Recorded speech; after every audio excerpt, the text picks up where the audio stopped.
कल आप लोगों को टेस्ट हुआ था, कैसा हुआ मैं पहले बताओ। किसी का टेस्ट पेपर है, एक बार दिखाना। देखो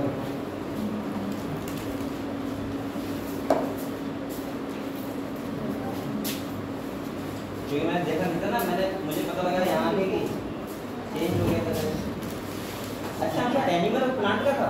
मॉर्फोलॉजी और एनाटॉमी का था, लेकिन आया कुछ पूरा ही पुराना था। एनाटॉमी और मॉर्फोलॉजी से एक भी क्वेश्चन ना फ्रॉम से ना मॉर्फोलॉजी से एक क्वेश्चन और तारा मार्को और एनाटॉमी पढ़ाया है। तो तुम लोगों ने एनिमल तो पढ़ा हुआ है ना? अरे सब कुछ था लेकिन एनाटॉमी पढ़ा है। चलो लेकिन मेरा मतलब ये है, जब सब बच्चों आने से पहले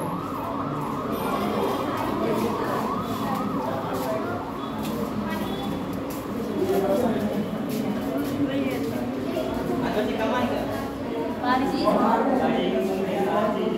आज बारिश जीवन से रुक गया था।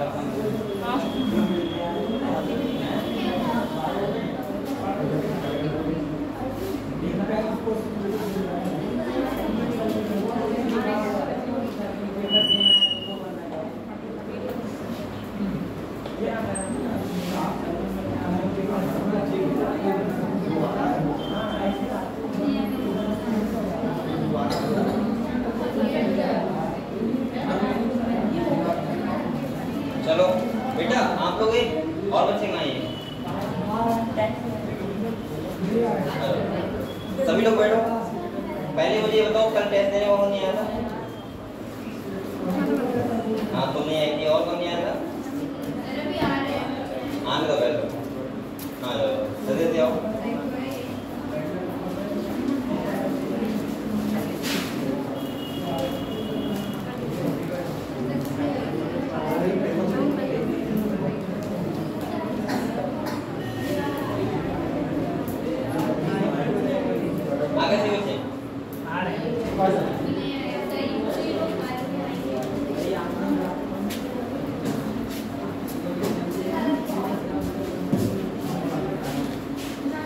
और बेटा आप लोग थोड़ा मेहनत करो अच्छे से। आज चैप्टर हमारा खत्म होगा और मैं स्टार्ट कर दूंगा cell cycle and cell division. बहुत ही अच्छा चैप्टर है और क्वेश्चन भी बहुत सारे आते हैं और आप लोगों को बहुत अच्छे से पढ़ना भी, ठीक है बेटा। यहाँ पे आप लोग ये समझो, पहले मुझे ये बताओ, अभी बच्चे यार खा नहीं रहे, मैं क्या कर रहे हैं यार?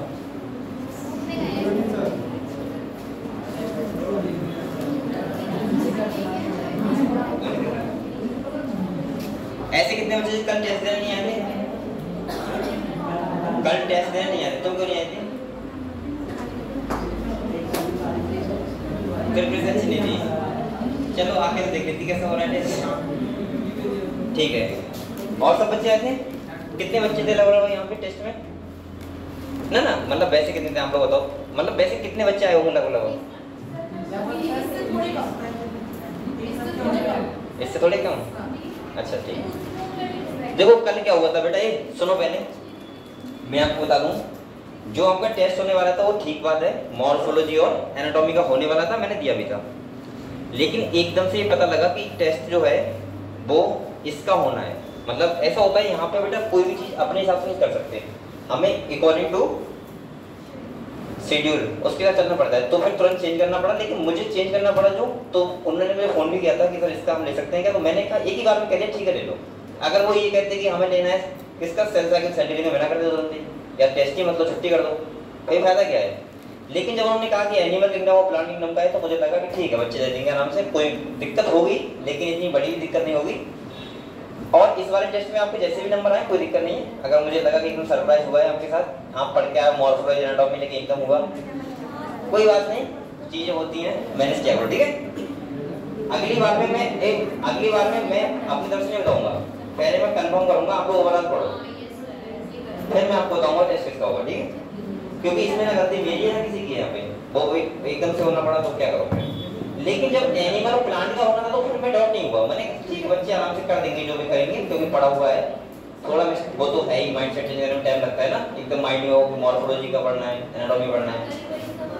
और बल्कि ये बात मुझे पता है कब पता लगी, 2 घंटे पहले का।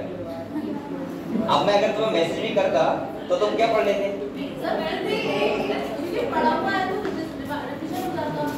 तो ये अब ग्रुप में ऐसे भेज नहीं सकता ना मैं सब कुछ कि हाँ इसका होगा 2 घंटे पहले बता रहे हो। कोई ग्रुप में आप लोग नहीं हो, हम नहीं है, ग्रुप में बहुत सारे ऊपर के लोग हैं, तो इसीलिए एकदम नहीं कर सकते ऐसे। अब मैं पर्सनल कितने बच्चों को बताते 2-3 बता देता, 4-5 बता देता, तो मैंने कहा किसी को बताओ सबको रहेगा, वरना इसे बता दूंगा वो वहाँ पे कहेगा अच्छा मुझे तो पता है बात नहीं। तो ठीक है बेटा, जैसा भी हो टेस्ट आपका, कोई दिक्कत नहीं है, आप टेंशन ना लो। और अब मैं एक बात सुनो मेरी पहले, अगर आप नीट की तैयारी कर रहे हो बहुत अच्छे से, तो बेटा ये बात सुना करो आप लोग, ये बात ठीक है बताना चाहिए बच्चों को टेस्ट किसका होगा, ये बात ठीक है, मुझे पता है आपको बताना चाहिए, लेकिन आप लोग बेटा तैयार पूरी तरीके से रहा करो। जितने चैप्टर हो गए हमारे सारे पढ़े होने चाहिए, हमारे सारे प्रैक्टिस होनी चाहिए। अगर कभी ऐसा हो फिर से कभी फ्यूचर में कभी हो, हालांकि हो नहीं दूंगा वैसा, लेकिन हो अगर फ्यूचर में, क्योंकि एक ही बार होता है वो पता लग जाता है बाद में, तो आप लोग इतने तैयार रहो कि एकदम कहो कि हाँ ठीक है ये वाला टेस्ट हम दे देंगे, ठीक है। और नीट का मतलब यही होता है, अगर आप सही तैयारी कर रहे हो इसका मतलब यही होता है कि आप लोग कितने तैयार हो। और मैंने पहले ही बात बोली थी आप लोगों से, बेटा सुन लो उसे नीचे, कि अगर आप लोग 10वां चैप्टर पढ़ रहे हो तो आपको पहला चैप्टर उतना ही आता हो जितना 10वां चैप्टर आपको अभी समझ में आ रहा है। ये होता है नीट के बच्चे की तैयारी की बात, ठीक है। कभी भी आप लोग, क्योंकि ये बेटा देखो ये 12th का नहीं है कि आपको इंपॉर्टेंट बताऊंगा बेटा यहाँ से यहाँ तक लिखना है, आपको तैयार रहना है कहीं से भी आ जाए क्वेश्चन, ठीक है। चलो मैंने टेस्ट देख लिया, प्लांट और एनिमल का था, और कोर्स करेंगे हम लोग आज इसे डिस्कस करेंगे। क्या वो तो आएगा, वो तो कोई दिक्कत नहीं, लेकिन वही बात चलो कोई बात नहीं, हम लोग तैयार रहो। आज हम लोग चैप्टर हम लोग कंटिन्यू करना है, कौन सा है, बायोमोलिक्यूल्स पढ़ रहे हैं। और मैंने कल आपको क्या पढ़ाया था बेटा, एंजाइम्स के बारे में। क्या पढ़ाया था? सबसे पहले मुझे ये बताओ एंजाइम्स के बारे में मैंने क्या क्या बातें बताई थी वो समझते हैं थोड़ा सा।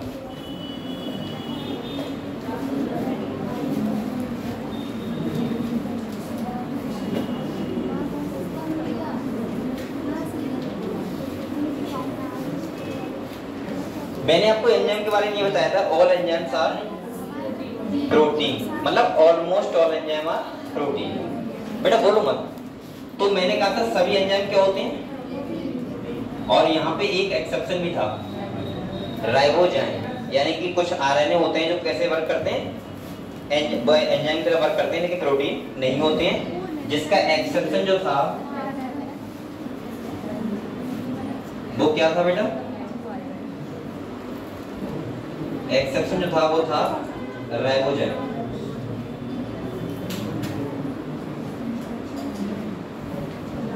इसके बाद दूसरा मैंने आपको बताया था प्रोटीन का भी कौन सा स्ट्रक्चर सबसे अच्छा होता है, वो होता है टर्सरी स्ट्रक्चर। कौन सा होता है? वो होता है बेटा टर्सरी स्ट्रक्चर। टर्सरी स्ट्रक्चर क्यों होता है? क्योंकि उसमें मैंने कहा था कि एक्टिव साइट बहुत ज्यादा होती है। क्या होती है? क्योंकि इसका स्ट्रक्चर कैसा होता है, घूमा हुआ, ऐसा होता है Boolean like 3D, Boolean like 3D structure होता है, इसीलिए इसमें क्या ज्यादा होती है, एक्टिव साइट। अगर इसमें एक्टिव साइट ज्यादा होंगी तो बेटा आप लोग मुझे ये बताओ खाली बस, जिस एंजाइम में एक्टिव साइट ज्यादा होंगी उसकी एंजाइम एक्टिविटी या रिएक्शन रेट क्या होगा, उतना ही फास्ट होगा, वो एंजाइम उतना ही क्या होगा, अच्छा होगा। ये बात समझे आप लोग? अब कैसे, देखो बेटा बोलो मत, एक्टिव साइट ज्यादा होंगी तो इसका मतलब ये है कि सबस्ट्रेट बाइंड भी क्या होगा, ज्यादा क्या होगा, और ज्यादा सबस्ट्रेट जब एंजाइम से बाइंड होगा इसका मतलब ये है कि प्रोडक्ट भी बनेंगे ज्यादा।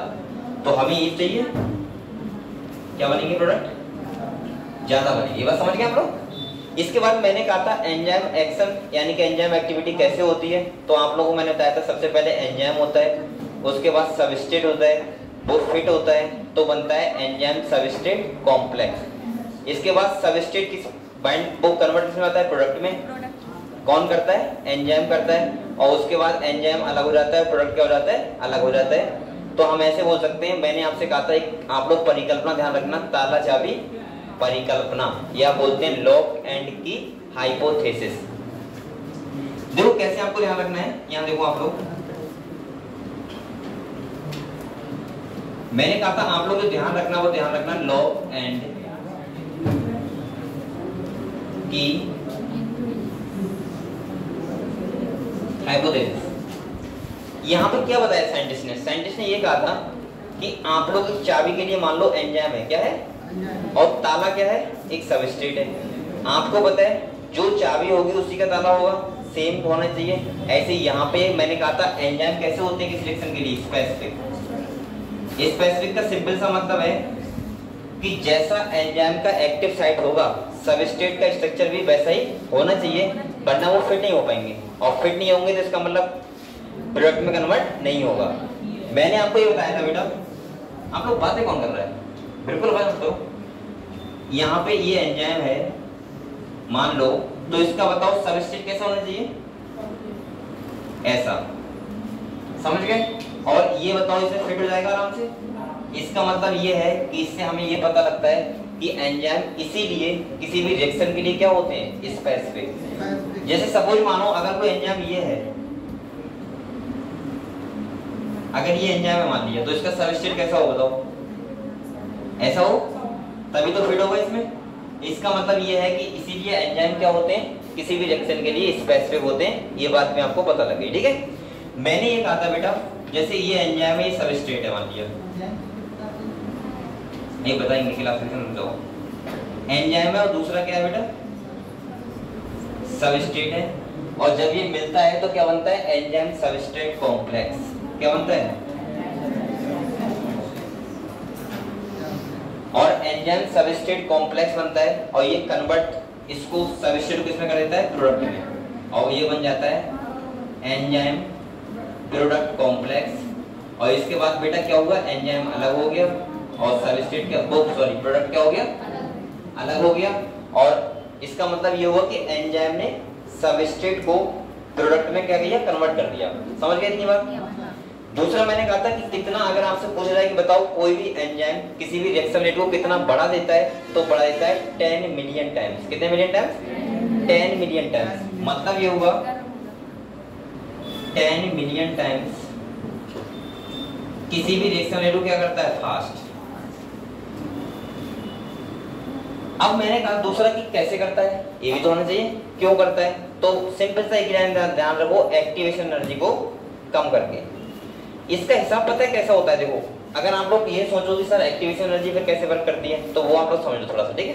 देखो आप लोग को बताओ, सपोज मानो एंजाइम क्या करवाता है, जो एक्टिवेशन एनर्जी का मतलब ये है, जैसे सपोज ये मानो आप लोग कि आपके पास आप कोई चीज खरीद रहे हो और वो 1000 रुपए की, कितने रुपए की, 1000 रुपए की है।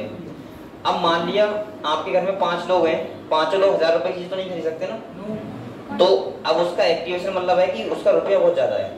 इस चक्कर से सबस्ट्रेट जो है, अब यहाँ पे बात करोगे तो एक्टिवेशन नहीं ज्यादा है, और वहां बात करोगे तो रुपया ज्यादा है। अब मैं 1000 रुपए कितने कर दूं, मैं कह दूं 50 रुपए का प्रोडक्ट मिलेगा। अब बताओ सब लोग खरीदेंगे, इसका मतलब मैंने क्या किया, रुपए की अमाउंट को कम किया ना। ऐसे ही वहां पे उन्होंने क्या कर दिया, एंजाइम ने एक्टिवेशन एनर्जी को कम, जिससे सबस्ट्रेट प्रोडक्ट में कन्वर्ट क्या होगा, बहुत जल्दी, और जल्दी होगा इसका मतलब रिएक्शन रेट क्या हो जाएगा, फास्ट। तो मैं ऐसे बोल सकता हूँ कि जितने भी एंजाइम्स होते हैं वो किसी भी रिएक्शन रेट को क्या करते हैं, बहुत फास्ट कर देते हैं, और इतना ज्यादा फास्ट कर देते हैं 10 मिलियन टाइम्स। कितना, 10 मिलियन टाइम्स। दूसरा मैंने कहा था कोई भी एंजाइम जो सबसे मैक्सिमम वर्क करता है वो किस कब करता है, जब किसी का ऑप्टिमम लेवल हो। ऑप्टिमम का मतलब होता है जैसे टेम्परेचर, मान लो हमारी बॉडी के जो सारे एंजाइम वर्क करते होंगे वो 37 डिग्री करते होंगे, इसका मतलब तभी तो हमारा बॉडी का टेम्परेचर कितना रहता है, 37। अब अगर तुम सोचो 60 डिग्री में चले जाओ, तो क्या आपका बॉडी का एंजाइम वर्क करेंगे, नहीं। या 0 पे चले जाओ, क्या वर्क करेंगे, नहीं। लेकिन अगर आप लोग सोच रहे हो सर एंजाइम तो ऐसे ही होते हैं जो 70 डिग्री में वर्क करते हैं, तो बेटा वो एंजाइम उन्हीं बैक्टीरिया से एक्सट्रैक्ट किए जाते हैं जो बैक्टीरिया या जो एनिमल उस उतने टेम्परेचर पे रह रहा है। सही है। जैसे आपने एक बैक्टीरिया का नाम सुना होगा, थर्मस एक्वेटिकस, जो हम लोग बात करते हैं बायोटेक्नोलॉजी में।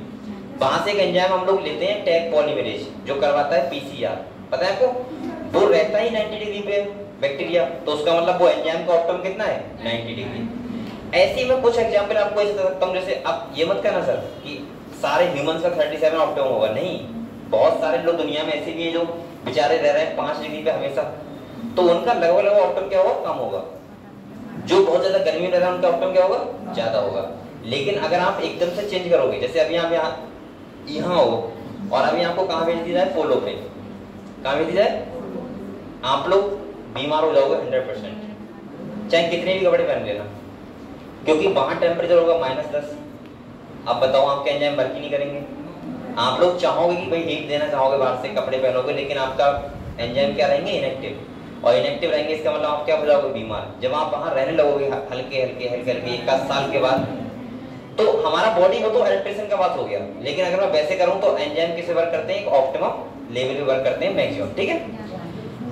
दूसरा बेटा मैंने क्या कहा था, एंजाइम के बारे में हमने इतना पढ़ लिया था, कोई भी रिएक्शन के लिए स्पेसिफिक होते हैं, अलग अलग एंजाइम अलग अलग रिएक्शन करवाते हैं, रिएक्शन रेट को फास्ट करवाते हैं, कैसे करवाते हैं, एक्टिवेशन एनर्जी कम करके करवाते हैं। ठीक है, ये सब हमने पढ़ लिया था। आज जो हमारा नेक्स्ट टॉपिक स्टार्ट है वो है factor affecting of enzyme activity. तो मैंने कितने टॉपिक बताए थे इसमें, देखो यहाँ देखो बेटा, इसका मतलब ये है ऐसे कौन से फैक्टर हैं जो एंजाइम एक्टिविटी क्या करते हैं, अफेक्ट करते हैं। क्या करते हैं, अफेक्ट करते हैं। इसका मतलब देखो, पहला क्या था बेटा, पहला था पीएच, या फिर दूसरा क्या था, टेम्परेचर। ठीक है, इसका मतलब यह है कि जो एंजाइम जितने पीएच पे वर्क करेगा वो उतने में करेगा। इसका ग्राफ बना हुआ है एक सिंपल सा, देखो यहाँ पे देखो आप लोग बेटा, जैसे मैं कहूं कि कोई एंजाइम, यहाँ पे मैं दोनों एक साथ ले रहा हूँ, ठीक है, क्योंकि दोनों का ग्राफ सेम ही रहता है। सही है, इसका आपने ग्राफ देखा होगा, ऐसा बना हुआ है, ऐसा ही तो है। इसका मतलब आपको क्या पता लगा, देखो ये इसका क्या है, ऑप्टिमम कंडीशन। क्या है बेटा, और ऑप्टिमम पे क्या रहेगा, मैक्सिमम। क्या रहेगा, मैक्सिमम रहेगा। अब अगर आप लोग टेम्परेचर या पीएच को बढ़ाओगे, ये बेटा क्या करोगे, कम करोगे। आप इधर क्या कर रहे हो, कम, क्या कर रहे हो, और इधर क्या कर रहे हो, ज्यादा।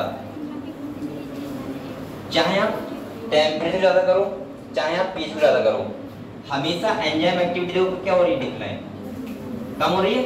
इसका मतलब हमें समझ में आया कि एक एंजाइम का जो वर्क करता है, एंजाइम किसी भी रिएक्शन के लिए, वो ऑप्टिमम पे मैक्सिमम करता है। अगर उससे कम या ज्यादा करेंगे तो क्या होगा, एंजाइम एक्टिविटी हमेशा कम होगी। अगर तुमको किसी रिएक्शन रेट को क्या करना है, कम करना है, तो इसका मतलब टेम्परेचर बढ़ा दो, या टेम्परेचर क्या कर दो, कम कर दो, जिससे एंजाइम अपने आप से इनएक्टिव या फिर क्या हो जाएंगे, डीनेचर। हालांकि मैंने एक बात बताई थी आपको, सुन ध्यान से, मैंने आप लोगों से ये कहा था कि कोई एंजाइम होता है, क्या होता है, कोई एंजाइम है, जब मैं टेम्परेचर बढ़ाता हूं, क्या करता हूं बेटा, मैं टेम्परेचर इंक्रीज कर रहा हूं। अगर टेम्परेचर बढ़ाऊंगा तो मैंने ये कहा था वो एंजाइम होता है डीनेचर। क्या होता है बेटा, यानी कि एंजाइम हो जाएगा डीनेचर। और मैंने आपसे एक बात और बोली थी, मैंने कहा जब भी मैं टेम्परेचर क्या करता हूं, अगर मैं कम करता हूं तो इसका मतलब एंजाइम कैसा होता है, इनएक्टिव। यहाँ पे एक बात और समझने वाली है, इनएक्टिव अगर एंजाइम हुआ है तो अगर टेम्परेचर फिर से बढ़ा दोगे तो वो कैसा हो जाएगा, एक्टिव हो जाएगा। लेकिन अगर टेम्परेचर कम कर दोगे तो ये वापस डीनेचर नहीं होगा। समझ गए आप लोग। जैसे आप लोग पता है हम लोग फ्रिज में खाना रखते हैं, इसका मतलब ये नहीं है कि खाना ठंडा है इसलिए वो सेफ है, इसलिए नहीं, वो सेफ इसलिए है क्योंकि यहाँ जो बैक्टीरिया होंगे उनका ऑप्टिमम कितना होगा, 37। अब आपने फ्रिज में रख दिया तो बेटा अब आप लोग बताओ वहां पे जो एंजाइम होंगे वो क्या हो जाएंगे, बैक्टीरिया के, इनएक्टिव। किसके, बैक्टीरिया के। अब वो बैक्टीरिया वहां ग्रो ही नहीं कर पाएगा, और जब ग्रो नहीं कर पाएगा तो खाना बेकार नहीं होगा। लेकिन जैसे ही आप फ्रिज से निकालोगे तुरंत उसके एंजाइम क्या हो जाएंगे, एक्टिव, और उसके बाद खाना क्या हो जाएगा, बेकार। समझ गए आप लोग। ऐसे आप लोग, और एक दूसरी बात कहूँ, जैसे हम आपने डॉक्टर कहता है पानी गर्म करके पियो, गर्म करने का सिंपल सा मतलब होता है कि हम बैक्टीरिया के एंजाइम क्या कर देते हैं, डीनेचर, और डीनेचर हो जाएंगे। एक बार गर्म पानी हो गया उबला हुआ, फिर तुम पियो तो डीनेचर द्वारा नहीं होंगे। इसीलिए ज्यादा बेस्ट रहेगा कि आप लोग खाना गर्म करके खा करो, ना कि ठंडा करके। ठीक है, ऐसा नहीं कि आज शाम को खाना बनाया 2 दिन तक ठंडा करे पड़े फ्रिज में रख के, तो खाना बेकार है आपके लिए। आपको जब आप फ्रिज से निकालोगे तो आपको सही तो लगेगा, लेकिन वो बेकार होगा, उसमें बैक्टीरिया होंगे उस टाइम। समझ गए आप लोग। ठीक है, तो बेटा ये समझ गए आप लोग, पहला फैक्टर पीएच और टेम्परेचर लिख रहे हैं आप लोग। दूसरा जो हमारा है वो बेटा है एक, हटा दो इसे, दूसरा जो हमारा है वो है फैक्टर, कौन सा है बेटा, कंसंट्रेशन ऑफ सबस्ट्रेट क्या है? कंसंट्रेशन ऑफ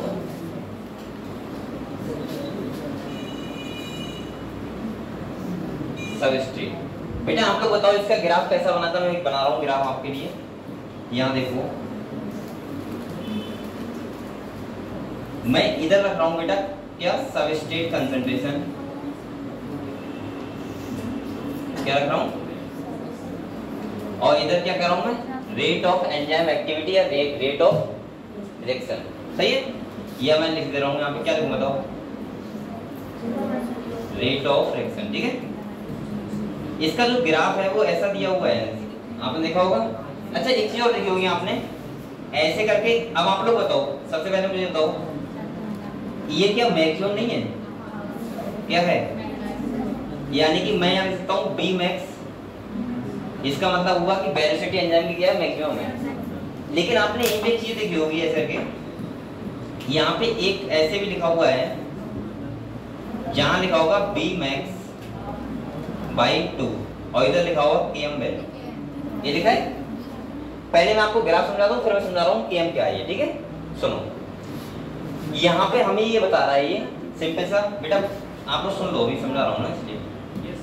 यहाँ पे आपको ये बताया जा रहा है कि अगर आप कोई भी कंसंट्रेशन सबस्ट्रेट की बढ़ाओगे तो एंजाइम एक्टिविटी क्या होगी? बढ़ेगी, लेकिन एक टाइम तक बढ़ेगी, उसके बाद रिएक्शन क्या हो जाएगी? कांस्टेंट बी मैक्स पे जाके क्यों हो जाएगी वो समझो।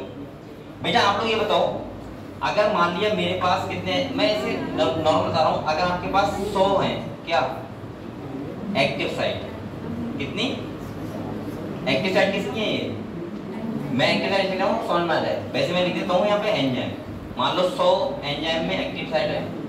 आपने ये देखो, आपने 20 डाले क्या सबस्ट्रेट, आप लोग बताओ 20 से बाइंड हो जाएंगे, रिएक्शन चलेगा। उसके बाद आपने कितने कर दिए? 30। बताओ रिएक्शन बढ़ेगा नहीं बढ़ेगा? बढ़ेगा ना, जो हमारे पास 100 एक्टिव साइट है। जब हम 50 करेंगे, 60 करेंगे, 70 करेंगे, 80 करेंगे, 90 करेंगे, 100 करेंगे, तब तक रिएक्शन रेट क्या होता है? बढ़ता रहेगा, क्योंकि एक्टिव साइट सारी बाइंड हो रही है सबस्ट्रेट से। अब आप लोग बताओ मुझे, अगर मैं 100 के बाद 120 कर दूं, क्या बढ़ेगा? क्योंकि बेटा सबस्ट्रेट के लिए एक्टिव साइट रही नहीं एंजाइम के पास, और जब रही नहीं तो क्या एंजाइम एक्टिविटी बढ़ेगी? नहीं बढ़ेगी। इसका मतलब क्या हो गई? कांस्टेंट। ये समझ गए आप लोग कि क्यों कांस्टेंट हो जाती है? ठीक है। दूसरा आपको एक बात और समझो बेटा, ये केएम वैल्यू क्या है वो समझ लो। एक ही लाइन समझ रहा हूँ आपको, इधर देखो, ये केएम वैल्यू किसी भी सबस्ट्रेट की वो वैल्यू होती है जिसपे एंजाइम एक्टिविटी बी मैक्स का आधा हो जाए। मैंने क्या बोला? केएम वैल्यू किसी भी केएम वैल्यू सबस्ट्रेट कंसंट्रेशन, मतलब कंसंट्रेशन ऑफ सबस्ट्रेट की वो वैल्यू होती है जिस पर रिएक्शन रेट बी मैक्स का क्या हो जाए? आधा। ये बात समझे आप लोग? मैं इसको ऐसे ले सकता हूँ क्या? अगर मैं लिखूं तो KM equal to V max by 2। पहली बात तो अगर क्वेश्चन आएगा इससे केएम से तो वो ऐसे आएगा, वो ऐसे लिख देगा कि इसको उधर कर देगा, केएम इधर कर देगा, बाई 2 कर देगा, बी मैक्स इधर कर देगा, ऐसे करके वो देते हैं। सही, बायोलॉजी में आप सॉल्व नहीं करवाएगा। दूसरा मैं और एक आपसे बात पूछ रहा हूँ जिससे आपको समझ में आ गया हो तो आप बता दोगे। आप लोग बताओ, अगर मैं किसी एंजाइम की, ध्यान सुनाए, अगर मैं किसी केएम वैल्यू कम करूं, मान ली मैंने कह दिया ये एंजाइम है इसकी केएम वैल्यू कम है, तो बताओ वो एंजाइम अच्छा होगा या बेकार होगा? अगर केएम वैल्यू कम है तो कितने बच्चे बोल रहे हैं अच्छा होगा, कितने बच्चे बोल रहे हैं बेकार होगा? अगर केएम वैल्यू कम है किसी एंजाइम की तो एंजाइम एक्टिविटी, मतलब एंजाइम वो अच्छा रहेगा रिएक्शन रेट या बेकार करेगा? बताओ। अब एक ही तो बोल रहा है, सब बोलता हूँ मैं, बताओ। अच्छा होगा? बताओ आप लोग। पहले केएम वैल्यू समझ गए? बताओ मुझे। केएम वैल्यू सबस्ट्रेट कंसंट्रेशन की वो वैल्यू है जिस पे बी मैक्स कितना हो रहा है? आधा, मतलब मैक्सिमम है उसका आधा चल रहा है, उस पे हम केएम वैल्यू बोल देते हैं। अब मैं किसी एंजाइम की केएम वैल्यू कम कर दूं तो वो एंजाइम अच्छा रहेगा या बेकार रहेगा हमारे लिए? ये बताओ। अबे गधो, अच्छा रहेगा। इतना सोच कर रहे हैं आप लोग ऐसे सोचो, आप लोग ऐसे सोचो, एंजाइम छोड़ दो। इधर देखो, मैं मान लेता हूं कि, इधर देखो, ध्यान देखो, मैं ये मान लेता हूँ कि यहाँ पे आके ये देखो ये बी मैक्स चल रहा है, मैं ऐसे मान लेता हूँ कि मुझे 100 रुपए में, ध्यान सुने ना, मुझे कितने एक बिस्किट मिल रहा है, मान लो मैंने मान लिया 20 बिस्किट मिल रहा है, कितने मिल रहे हैं? अब बताओ मुझे केएम वैल्यू को मुझे कितने मिलेंगे? 10 मिलेंगे ना। अब ये 10 मिलेंगे ना, आधा है तो बी मैक्स का। अब केएम वैल्यू में कुछ भी मान लूं, मान लेता हूँ 40 है, कितनी है? अब 40 में 10 बिस्किट मिल रहे हैं, अगर मैं दो इसका कम कर दूं वैल्यू 20 और मुझे 20 में अगर 10 बिस्किट मिलेंगे, इसका मतलब मुझे फायदा हो जाएगा, मेरा ना आया तो फायदा होगा ना मुझे। अब मुझे 20 में 10 मिल रहे हैं, पहले मुझे कितने मिल रहे थे? 40 में 10 मिल रहे थे, क्योंकि मैं कह रहा हूँ बी मैक्स तो उतना ही रहेगा, हाफ मतलब उतना ही रहेगा, लेकिन केएम वैल्यू कम है तो इसका मतलब एंजाइम एक्टिविटी क्या होगी? अच्छी होगी। अगर किसी का केएम वैल्यू ज्यादा है, इसका मतलब क्या होगा? वो एंजाइम एक्टिविटी क्या है? मतलब उस वो एंजाइम सबस्ट्रेट को सही से फिट नहीं कर पा रहा है, इसका मतलब ये है कि उसकी केएम वैल्यू इसीलिए क्या है? ज्यादा।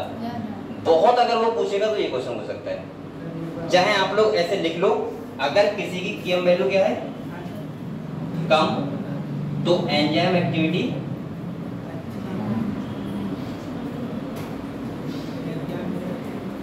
क्या लिखूं? अच्छी के लिए क्या बोलते हैं? गुड। चलो गुड लिख दो, गुड, ठीक है। और अगर केएम वैल्यू ज्यादा तो एंजाइम एक्टिविटी क्या? बेकार। आप लोग साइंस लिख लो, क्वेश्चन आएगा राइट कर दोगे। देखो ये ऐसे ग्राफ करने के बहुत तरीका होते हैं, ऐसे आप लोग समझ जाते हैं, वैसे आप सोच रहे पता नहीं कैसा क्राइटेरिया क्वेश्चन है।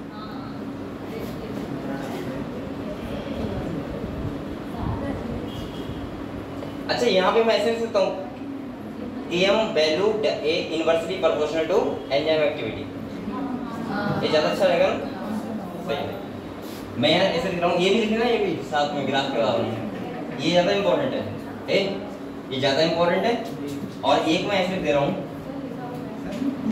ये लिखा हुआ है तो सही है, केएम इनवर्सली एंजाइम एक्टिविटी। अब तो ठीक है, अगर केएम जितना ज्यादा होगा एंजाइम एक्टिविटी क्या होगी? सही बैठ रहा है ये, हाँ सही, केएम कम एंजाइम एक्टिविटी अच्छी, ठीक है, देख लिया?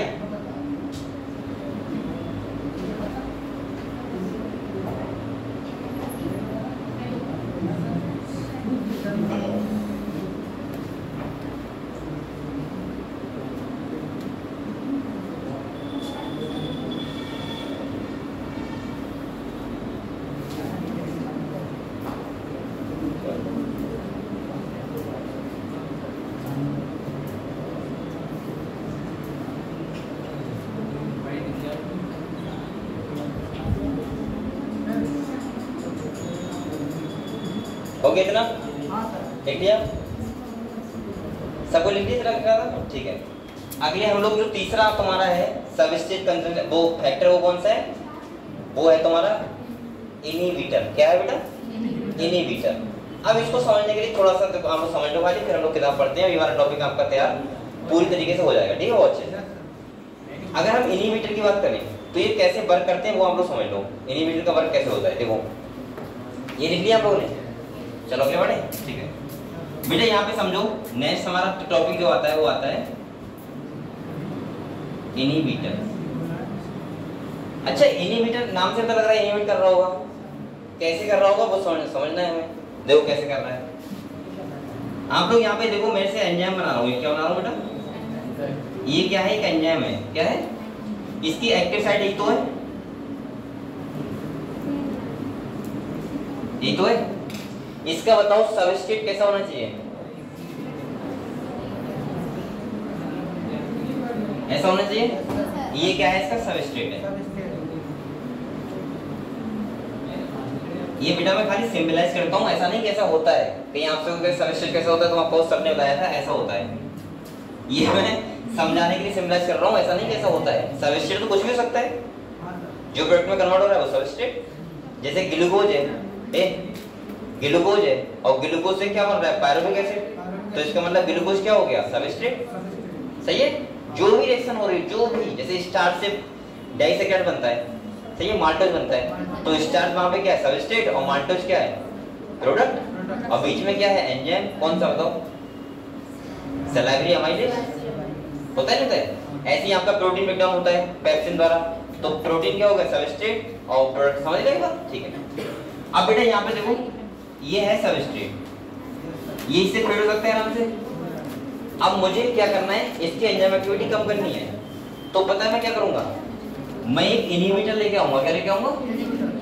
अब इनहिबिटर बताओ कैसा होना चाहिए, आप लोग बताओ। वो इसकी तरह होना चाहिए, अगर इसकी तरह नहीं होगा तो यहाँ फिट कैसे होगा? तो इनहिबिटर मैं ऐसे ले आऊंगा, चलो ये इनहिबिटर मैंने ले लिया, ये समझे।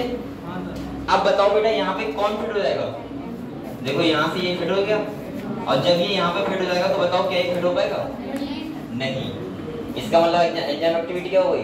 कम। तो यहाँ पे बहुत अच्छा लाइन लिखा हुआ है, जो इनहिबिटर होते हैं क्या होते हैं, वो बिल्कुल कैसे दिखते हैं, सबस्ट्रेट की तरह। मतलब ऐसे लिखता हूँ, इनहिबिटर रिजेंबल, ये तो बोलते हैं एज सबस्ट्रेट, यानी कि कैसे दिखते हैं बेटा,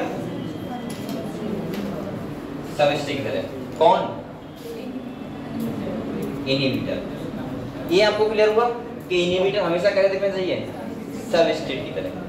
तो बस ये इनहिबिटर है, आपको खाली एग्जांपल याद करने हैं। जैसे यहाँ पे लिखा हुआ है पेरोक्सीडेज का इनहिबिटर मेलोनेट, एक एग्जांपल लिखा हुआ है, वो याद कर लो, बात खत्म। चलो पढ़े, तो आप लोग ये समझ गए फैक्टर क्या होते हैं। दूसरा आपके दो टॉपिक हैं, खाली एक है तुम्हारा क्लासिफिकेशन करेंगे एंजाइम का, और दूसरा जो हम पढ़ेंगे वो पढ़ेंगे कोफैक्टर, ठीक है। चलो तो पहले ये पढ़ लेते हैं, ठीक है। फैक्टर क्या क्या किताब में लिखा हुआ वो समझ लो, हटा दो इसे, कोई लिख रहा है क्या?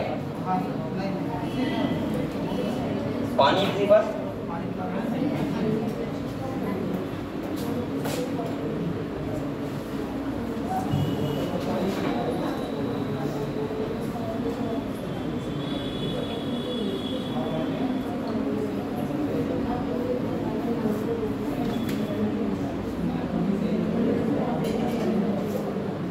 आप लोग कुछ ना कुछ लिखते रहा करो, खाली में बैठा रफ कॉपी लेके जाए, मैं ये नहीं कर रहा नोट्स पे ही लिखो कुछ, रफ कॉपी कुछ ना कुछ हाथ चलाते रहो, क्योंकि ऐसा तो है नहीं कि आप सॉफ्ट रखते हर को, तो इसका मतलब कुछ ना कुछ लिखते रहोगे तो आपको वो नॉलेज मिल रहती है, ठीक है। ये काम किया करो, लिखने से क्लियर होता है, ठीक है।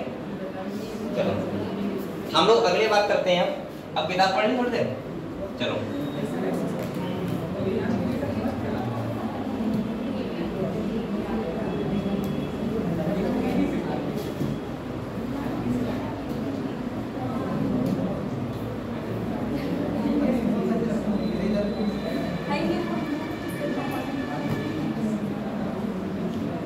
ये हम लोगों ने पढ़ लिया था ना? कहाँ से पढ़ेंगे? ये भी मैंने समझा दिया था आपको, एंजाइम एक्शन फैक्टर पढ़ेंगे ना, सही।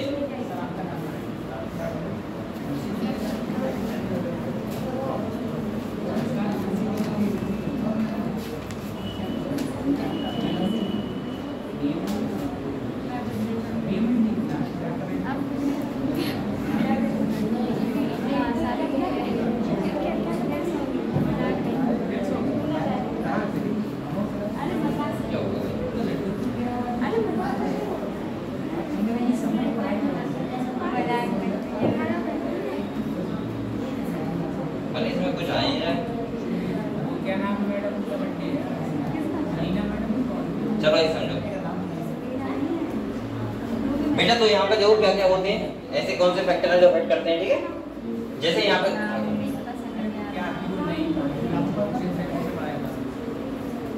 जो कह रहे थे activity of an enzyme can be affected by a change in the condition. बेटा बोलो मत, क्यों बोल रहे हैं आप लोग, पढ़ना नहीं है, बातें मत करो। कह रहा है change in the condition which can alter the tertiary structure of the protein. आपको पता है एंजाइम किसके बने होते हैं, प्रोटीन को, कौन से स्ट्रक्चर के, टर्शियरी स्ट्रक्चर के। जब उसमें कोई कंडीशन चेंज होगी तो इसका मतलब एंजाइम एक्टिविटी क्या होगी, चेंज होगी। कह रहा है दीज इंक्लूड टेंपरेचर, पहला, दूसरा पीएच, तीसरा चेंज इन सबस्ट्रेट कंसंट्रेशन, और ये सब क्या करते हैं, इस एक्टिविटी को रेगुलेट करते हैं। ये सारे फैक्टर होने चाहिए, तब कोई हमें एंजाइम एक्टिविटी को कम कर सकते हैं, ठीक है। पहला यहाँ पे लिखा हुआ है टेंपरेचर और पीएच, तो मैंने कहा था दोनों कम या ज्यादा करेंगे तो एंजाइम एक्टिविटी क्या होगी, हमेशा कम होगी। तो देखो क्या कह रहे हैं, enzyme generally function in a narrow range of temperature and pH. each enzyme show its highest activity at a particular temperature and pH called the optimum value। क्या बोलते हैं उसको? जिस पे एंजाइम एक्टिविटी सबसे ज्यादा हो उस हम रेंज को बोलते हैं ऑप्टिमम। क्या बोलते हैं? अगले कह रहे हैं activity decline both below the end above the optimum value. अब ये साफ साफ कह रहा है कि एंजाइम एक्टिविटी जो हमेशा ही कम होगी, चाहे आप ज्यादा करो ये चीजें या फिर कम करो। कह रहा है बेटा low temperature preserve the enzyme in a temporary inactive state where at high temperature destroy enzymatic activity because proteins are denatured by heat।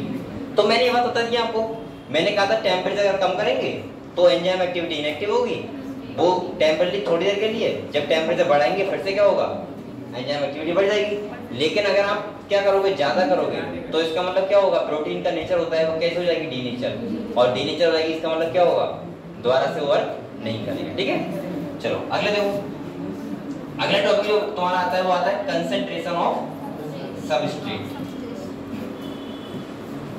यहाँ कह रहे हैं with the increase in substrate concentration the velocity of the enzymatic reaction rises at first. यानी कि मैंने कहा था पहले अगर आप लोग सबस्ट्रेट कंसंट्रेशन बढ़ा रहे हो तो एंजाइम एक्टिविटी क्या होगी? बढ़ेगी। अगले कह रहे थे reaction ultimately reach a maximum velocity. और एक बार अगर रिएक्शन कहां पहुंच गई? V max. इसका मतलब कहने का है कि सारे के सारे सबस्ट्रेट एंजाइम की एक्टिव साइट से क्या होगा? बाइंड। सही है, तो बी मैक्स हो जाएगा। कह रहे हैं which is not exceeded by any further rise in concentration of the substrate। This is because the enzyme molecules are fewer than the substrate molecules and after saturation of these molecules there are no free enzyme molecules, ठीक है, to bind with the additional substrate molecule। उसके बाद कोई ऐसी active site ही नहीं बचेगी जहाँ पे कोई भी सबस्ट्रेट फिट हो पाए। और जब फिट नहीं होगा तो इसका मतलब एंजाइम एक्टिविटी नहीं बढ़ेगी, कांस्टेंट हो जाएगी। समझ गए बात? ठीक है। ऐसे अगले कह रहे हैं the activity of an enzyme is also sensitive to the presence of specific chemical that bind to the enzyme. कह रहे हैं when the binding of the chemical source of enzyme activity the process is called inhibition and the chemical is called inhibitor. मतलब यहाँ पे simple से ही कह रहे हैं कि अगर हम कोई ऐसा केमिकल डालें जो किसकी तरह हो? सबस्ट्रेट की तरह हो, और अगर वो बाइंड कर गया तो इसका मतलब वो कौन बाइंड नहीं करेगा? सबस्ट्रेट। और ऐसे हम केमिकल को क्या बोलेंगे? इनहिबिटर। क्या बोलेंगे? आप लोग ये वाले ग्राफ तो समझ ही गए होंगे, इसे मैंने बताया। सही है।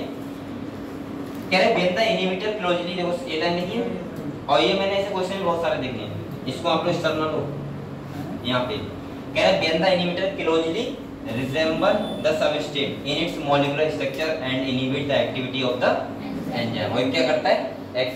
inhibit करता है एंजाइम एक्टिविटी को। अगले कह रहा है बेटा it is known as competitive inhibitor। कह रहा है due to its close structure similar with the substrate the inhibitor competes with the substrate for the substrate binding site of the enzyme। consequently the substrate cannot bind and as a result the enzyme action क्या हो जाएगा? Decline. Simple सा कह रहे हैं कि जो हम इनहिबिटर डालेंगे वो कैसा दिखता है? सबस्ट्रेट की तरह। जब आप क्या करोगे, अगर कोई भी आपने डाला ये इनहिबिटर तो वो कैसा दिखेगा? सबस्ट्रेट की तरह, और वो फिट हो जाएगा किससे? एंजाइम से। और जब एंजाइम से वो फिट हो जाएगा तो एक्टिव साइट कम हो जाएंगी, और एक्टिव साइट अगर कम हो जाएंगी तो हमारा जो सबस्ट्रेट है वो बाइंड ही नहीं कर पाएगा, और बाइंड नहीं कर पाएगा इसका मतलब एंजाइम एक्टिविटी क्या हो जाएगी? समझ गए? ठीक है। अगले कह रहे हैं जैसे एग्जाम्पल लिखा हुआ है बेटा यहाँ पे सक्सिनिक डिहाइड्रोजनेज। ये क्या है? एक एंजाइम है। क्या है? और कह रहा है बाई मेलोनेट, और ये क्या है? इनहिबिटर। तो आप लोग ये दोनों नाम याद कर लेना, ठीक है? ये क्वेश्चन कभी भी आ सकता है। कह रहा है best closely resemble the substrate succinate in structure such competitive inhibitor are often used in control of bacterial pathogen. आपको समझ में आया कि बैक्टीरियल पैथोजन को हम कैसे कंट्रोल कर सकते हैं? बताओ। टेम्परेचर की बात नहीं हो रही, यहाँ तो इनहिबिटर की बात हो रही है। हाँ बताओ।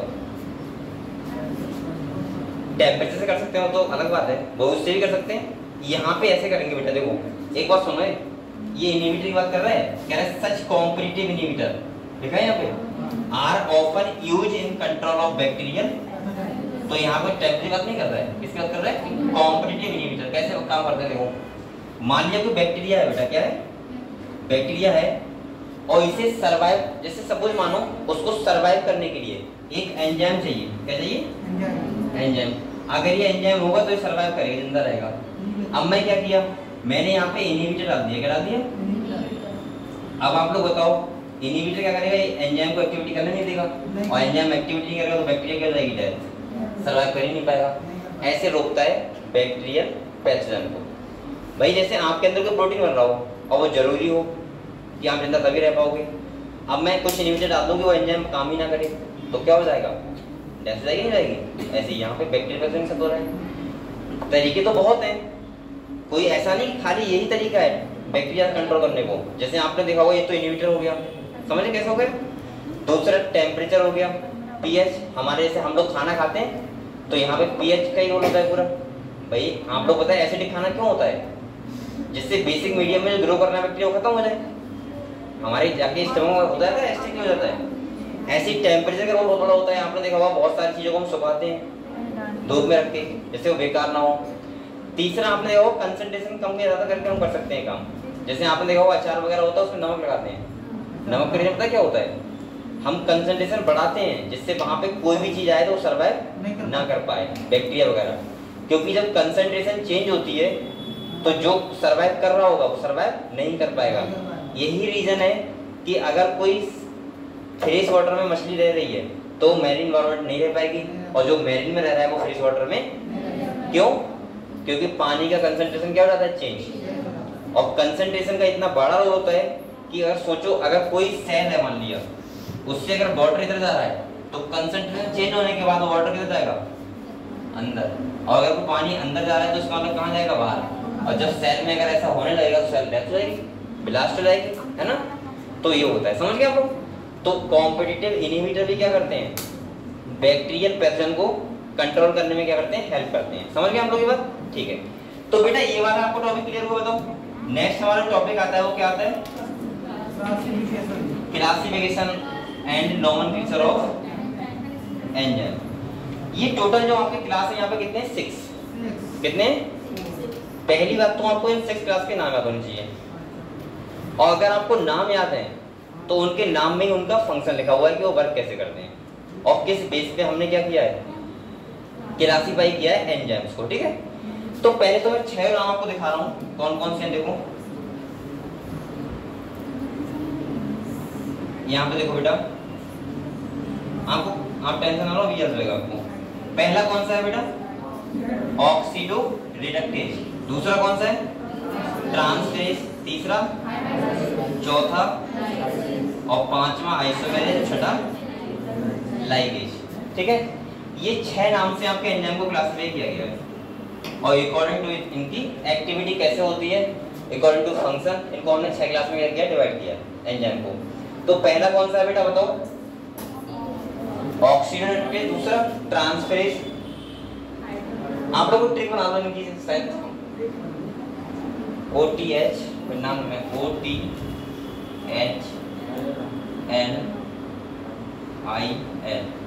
याद कर सकते हो क्या, क्या बन रहा है ये, ओ से बन रहा है। अरे जो ही बन रहा है आपको ऐसा करना, O से ऑक्सीडेटिव, T से ट्रांसफेरेज, H से हाइड्रोलेज, L से लाइगेज, और I से आइसोमेरेज, और L से लाइगेज। एक लाइगेज है, एक लाइगेज है, ये दोनों अलग अलग है। अगर आपको इनके नाम पता है तो इनके देखो कैसे फंक्शन होते हैं, समझाऊं आपको। देखो आप लोग यहाँ पे देखो बेटा, इसके नाम में देखो लिखा हुआ है ऑक्सीडो रिडक्टेज या डिहाइड्रोजनेज। इसका मतलब क्या हो रहा है, इसमें ऐसा एंजाइम जो किसी भी रिएक्शन में क्या करवाए, ऑक्सीडेशन और रिडक्शन, मतलब हाइड्रोजन का तो पास लेके आए या फिर हाइड्रोजन को रिमूव कराए, तो उसका मतलब वो एंजाइम कौन सा होगा, ऑक्सीडो रिडक्टेज। आपने बहुत एंजाइम देखे होंगे इसके बाद लिखा होता है डिहाइड्रोजनेज, देखिए आपने, जैसे सक्सेनिक डिहाइड्रोजनेज, वो एंजाइम कौन सी क्लास कैटेगरी का है, ऑक्सीडो रिडक्टेज। मतलब सिंपल सा है, ऐसी एंजाइम का ऐसा एक्शन जिसमें जिस रिएक्शन में ऑक्सीडेशन हो क्या हो रिडक्शन, उस एंजाइम को क्या बोलेंगे हम, ऑक्सीडो रिडक्टेज। जैसे मैंने बताया सक्सेनिक डिहाइड्रोजनेज, नाम से पता लग रहा है वहाँ पानी क्या हो रहा है, निकल रहा है, तो इसका मतलब यहाँ पे कौन सी कैटेगरी हो, डिहाइड्रोजनेज। हाइड्रो का मतलब वाटर, डी का मतलब क्या है, एब्सेंट, पानी का निकलना, ठीक है। चलो यहाँ इसने देखो क्या लिखा है, ये सबस्ट्रेट है कोई S, और ये सब क्या है S डैश, ये तो है अब यहाँ पे देखो, यहाँ क्या हो रहा है, रिड्यूस लिखा है और यहाँ क्या हो गया, ऑक्सीडाइज, और इसको हमने क्या कर दिया, रिड्यूस। आप लोग जानते हो ऑक्सीडेशन क्या होता है, पता है सबको क्या होता है, वाटर का, और रिड्यूस मतलब जोड़ना। अरे मतलब आप लोग ये जानते हो, बहुत छोटी बात है, ऐसे समझ लो जिस रिएक्शन में ऑक्सीडेशन रिडक्शन हो उस एंजाइम को हमने किस क्लास में किया है, समझ गए पहला, दूसरा बेटा लिखा है ट्रांसफरेज, क्या लिखा है। अब ट्रांसफरेज का मतलब है सिंपल सा कि ग्रुप ट्रांसफर करता है, क्या करता है, पूरा ग्रुप ट्रांसफर करता है, लेकिन अदर देन हाइड्रोजन, सबसे इंपॉर्टेंट बात है, स्टार बनाओ यहाँ पे। अब यहाँ पे एक बात बताओ मुझे, ट्रांसफरेज का मतलब ध्यान रखना ट्रांसफर ऑफ ग्रुप, लेकिन अदर देन, ऐसा क्यों लिखा है, बच्चा बताएगा मुझे। हाँ, क्योंकि ये काम तो यहाँ हो गया, इस वाले एंजाइम ने किया है, हाइड्रोजन का जोड़ना है और निकलना, तो यहाँ तो ना होगा, समझ गए। अगर यहाँ होगा तो वही कैटेगरी हो गई ना डिहाइड्रोजन का भी, क्योंकि हाइड्रोजन ऑक्सीडेशन रिडक्शन का मतलब क्या होता है, हाइड्रोजन जोड़ना या अलग होना, तो इसका मतलब यहाँ ध्यान रखना बेटा, इधर देखो ध्यान सुन लो, कहीं ए भी लिखा हो और साथ में अगर ये नहीं लिखा है तो ये गलत हो जाएगा, ट्रांसफरेज, समझ गए। तो आप लोग ट्रांसफरेज का ध्यान रखोगे, transfer of group other than hydrogen. अगर किसी रिएक्शन में ग्रुप ट्रांसफर हो रहा है पूरा, इसका मतलब ये है, और विदाउट हाइड्रोजन के यानी कि वाटर ने निकाले ना वैसे, तो इसका मतलब वो कौन से ग्रुप है, ट्रांसफरेज। समझ गए आप लोग, समझ गए, बताओ अगले देखो। तीसरा है हाइड्रोलेज, क्या है। अब यहाँ पे कह रहे हैं enzyme catalysing hydrolyse of ester ether peptide glycosidic या कार्बन कार्बन या हैलाइड ऑफ पीएन बॉन्ड। यहाँ पे पता है क्या बेटा, सिंपल से आप लोग ध्यान रखो, अगर प्रेजेंट ऑफ वाटर की प्रेजेंट में अगर क्या हो रहा है, ब्रेक डाउन हो रहा है, क्या हो रहा है, वो सब एंजाइम कौन से होते हैं, हाइड्रोलाइजेज, कौन से होते हैं। अब जैसे आप कहोगे सर बताओ, समझ नहीं आया, फिर भी भाई आपकी डाइजेशन में जो भी एंजाइम इन्वॉल्व हो रहे हैं सब में वाटर का नहीं है, बताओ बिना पानी के आप लोग एक फूड का हो पाएगा नहीं, और जितने एंजाइम वो कौन सी कैटेगरी होंगे, हाइड्रोलाइज। मतलब जहां भी वाटर के प्रेजेंस में वो एंजाइम किसी भी रिएक्शन में क्या करवा रहा है, ब्रेक डाउन करवा रहा है, तो क्या हो जाएंगे वो, जैसे आपने प्रोटीन खाया कन्वर्ट किसमें हो गया, जैसे ग्लूकोज मान लो, पॉलीसेकेंड खाया आपने स्टार्च, माल्टोज में कन्वर्ट हुआ, माल्टोज तो नहीं गया है, तो वो कैटेगरी कौन सी हो गई, हाइड्रोलाइज। क्लियर, क्लियर हुआ। अगले आ जाओ, लाइएज। यहाँ तो हाइड्रोलाइज नाम से पता लग रहा है, हाइड्रो मतलब वाटर, सही है, और यहाँ पे बस ध्यान रखना विदाउट वाटर अगर वो काम हो रहा है, तो इसका मतलब वो कैटेगरी कौन सी होगी, लाइएज। मतलब यहाँ पे ब्रेक डाउन हो रहा है लेकिन विदाउट वाटर, यहाँ वाटर की जरूरत यहाँ पे नहीं है। समझ गए बात, बताओ। जैसे अगर मैं कहूँ आपसे, आपने ग्लाइकोलाइज पढ़ा है, मैंने वहां पे एक एंजाइम था, इसमें स्टार बनाया था एल्डोलेज, मैंने कहा था फ्रक्टोज 1,6 बिस फॉस्फेट को कन्वर्ट करता है वो दो में, एल्डिहाइड में और कीटोन में करता है। आप लोग बताओ क्या वहां वाटर की जरूरत पड़ती है, नहीं, तो इसका मतलब वो कौन सा एंजाइम हो गया, लाइएज। ऐसा समझ में, कौन सा बताओ। मैंने कहा था, अरे आपको ग्लाइकोलाइज आपको नहीं पता है, अरे पहले ही पढ़ी होगी, फ्रेशर सब सुनना बैठे हो यहाँ पे, कुछ रिपीटर बैठे हो और 12th करके आए तो हमें पता ही होगा। आपने बताया ग्लाइकोलाइज होता है जो साइकिल, तो वहां पे फ्रक्टोज 1,6 बिस फॉस्फेट होता है, वो दो में कन्वर्ट होता है ना, एल्डिहाइड और कीटोन, तो वहां पे बताओ कौन सा एंजाइम करता है, एल्डोलेज। तो क्या बताओ एल्डोलेज को वहां वाटर जरूरत पड़ती है, नहीं, तो वो कौन सी कैटेगरी हो गई, लाइएज। समझ गए, क्लियर हुआ। अब ऐसे ध्यान रखना, हाइड्रोलेज ब्रेक डाउन करेगा लेकिन किसकी प्रेजेंस में, वाटर की, और लाइएज मतलब विदाउट वाटर के ब्रेक डाउन कर रहा है, इसका मतलब लाइएज। ठीक है, अगले देखो बेटा, आइसोमेरेज। ये तो सिंपल सा है, आप केमिस्ट्री में बहुत आइसोमर पढ़ते हो, जिसका स्ट्रक्चर सेम, स्ट्रक्चर डिफरेंट और मॉलिक्यूलर फार्मूला सेम। आप लोग बताओ, यहाँ पे एग्जाम बता रहा हूँ आपको, जैसे आप बताओ ग्लूकोज कन्वर्ट हो रहा है फ्रक्टोज में, तो फॉर्मूला दोनों का सेम है, लेकिन उनका स्ट्रक्चर क्या हो गया, अलग, चेंज हो गया। तो वहां पे अगर ऐसा कोई एंजाइम कर रहा है, इसका मतलब क्या है, अरे जितने आइसोमर होते हैं केमिस्ट्री पढ़ते हो नहीं पढ़ते हो, वो सब इसी कैटेगरी होते हैं। और अगर कह रहा है लाइगेज, ये तो सिंपल सा है बिल्कुल, लाइगेज मतलब जब कोई जोड़े, जैसे डीएनए लाइगेज, आपको तो पता ही होगा, रेप्लिकेशन में बहुत पढ़ते हैं डीएनए लाइगेज। तो जब कोई जोड़ता है तो उसको बोलते हैं लाइगेज। आप लोग बताओ, आपको क्लासिफिकेशन समझ में आया? किसी बच्चे कोई भी डाउट? एक बार फिर से बता दे रहा हूँ। पहली बात, आपको 6 क्लासिफिकेशन जो नाम लिखे हुए एंजाइम कैटेगरी वो याद होनी चाहिए। पहला कौन सा है बताओ बेटा? Oxido reductase. दूसरा ट्रांसफेरेज। तीसरा हाइड्रोलेज। चौथा और पांचवा और छठा लाइगेज। सही है? फिर सुनो, ऑक्सीडो रिडक्टेज का मतलब जो ऑक्सीजन रिडक्शन करवाए। दूसरा कौन सा है? ट्रांसफेरेज, यानी कि पूरा ग्रुप ट्रांसफर करे अदर देन हाइड्रोजन। ध्यान रखना ये बात। तीसरा कौन सा है? हाइड्रोलेज, मतलब वाटर की प्रेजेंस में ब्रेक डाउन हो।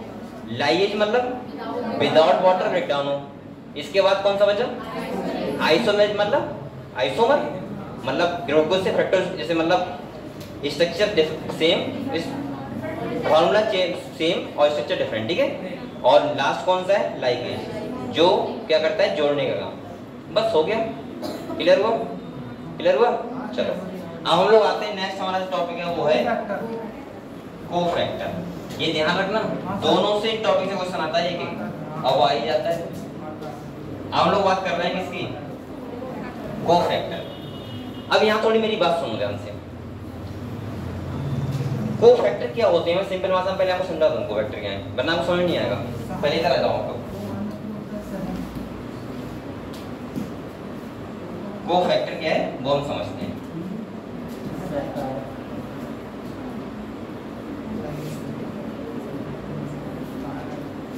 देखो, कोई एंजाइम में मान लीजिए क्या है? एंजाइम है। आपको पता है एंजाइम किसके बने होते हैं? प्रोटीन के। किसके बने होते हैं? अगर कोई, अब देखो, जैसे आप एक बात मैं सिंपल भाषा में पहले समझाऊं आपको। जैसे आपका नाम होता है, क्या होता है? नाम।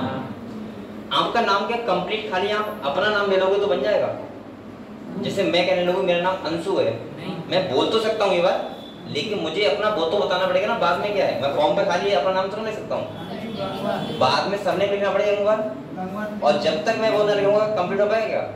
नहीं। तो इसका मतलब अब ऐसे ही यहाँ पे मेन जो होता है वो प्रोटीन पार्ट होता है एंजाइम का, लेकिन साथ में लगा होता है नॉन प्रोटीन पार्ट, और उसके बिना वो protein part complete enzyme inactive रहता है। एंजाइम को एक्टिव करने के लिए जब हम कोई नॉन प्रोटीन पार्ट लगाएं तो वही क्या होता है? कोफैक्टर। समझ में आया? जैसे सुनो और सुनो आप लोग।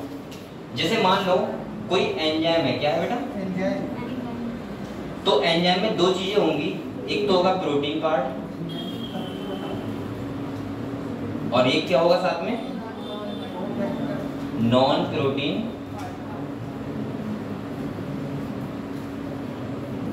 आपको पता है एंजाइम को हम लोग क्या बोलते हैं? कंप्लीट एंजाइम को होलो एंजाइम क्या बोलते हैं? ये ध्यान रखना है, बहुत इंपॉर्टेंट। कई बार क्वेश्चन नीट में आ चुका है इससे क्वेश्चन।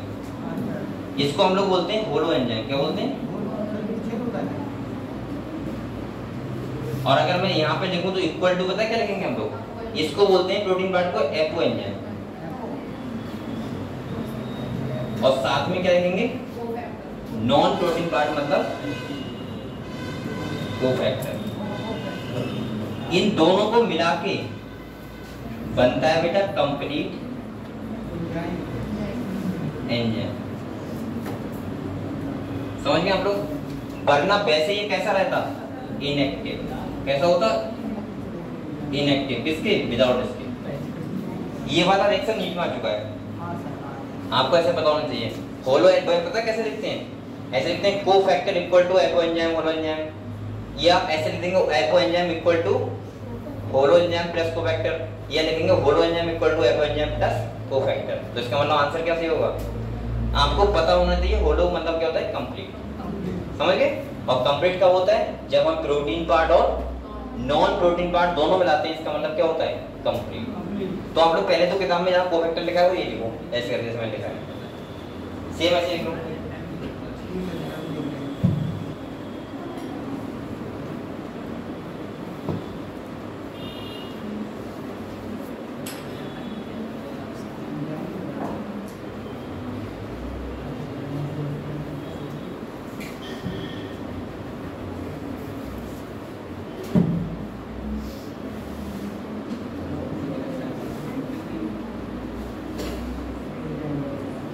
जो भी बच्चे बेटा अगर एक वर्ड से कोई बच्चा है यहाँ पे और अगर उसको लग रहा है कि सर इंग्लिश में सारा चल रहा है थोड़ा सा कमजोर है, तो आप लोग, मैंने कहा था एक तरीका है खाली, आप लोग बार बार मैं बात बोलता हूँ, आप लोग दोनों किताब खरीद लो, हिंदी वाली भी और आपके मन में अंदर जो डर बैठा हुआ है, डर बस वो निकल जाएगा। मैं गारंटी कर रहा हूँ फिजिक्स केमिस्ट्री बायोलॉजी तीनों में ही कोई भी रोल नहीं है हिंदी इंग्लिश का, बस आपके अंदर डर बैठा हुआ है। बेटा अगर आप हिंदी में ही पढ़ोगे सारी बातें आपको याद करनी पड़ेंगी, तो मैं क्या कहता हूँ कि वही बात आप हिंदी में याद करोगे तो इंग्लिश याद कर लो। आपको बताओ मुझे, एक सुनो, जब भी कोई चैप्टर होता है और मैं स्टार्ट करता हूँ नया चैप्टर, जो बच्चा पहली बार पढ़ रहा है उससे ये बात स्वाभाविक है कि वहाँ पे 200-300 बातें ऐसी होंगी जो आपको उसको याद करनी पड़ेंगी, चाहे वो हिंदी पढ़ेगा तब भी, इंग्लिश में पढ़ेगा तब भी। नए नाम, जैसे अगर मैं सपोज मानो मैंने आपसे कहा कि प्रोकैरियोटिक सेल में मीसोम होता है और यूकैरियोटिक सेल में नहीं होता है। अब बेटा अब वो मीसोम में ऐसे लिखूं MESOME, या मैं लिखूं मा सा, ये तो डिफरेंट होता है। आपको याद तो मीसोम करना ही पड़ेगा, चाहे आप हिंदी में करो या फिर, तो मैं ये कहता हूँ आपसे, और 200-300 बातों के अलावा हर चैप्टर में दीज हो गया, दिस हो गया, ये सब चैप्टर कॉमन होते हैं, ये तो एक व्याकरण का पार्ट है हमारा। और तुम लोग डरते हो, वो मीसोम से नहीं डरते हो, वो तुम सेंटेंस करते हो जो लिखा हुआ है, जो एक वर्ड का बता रहा हूँ।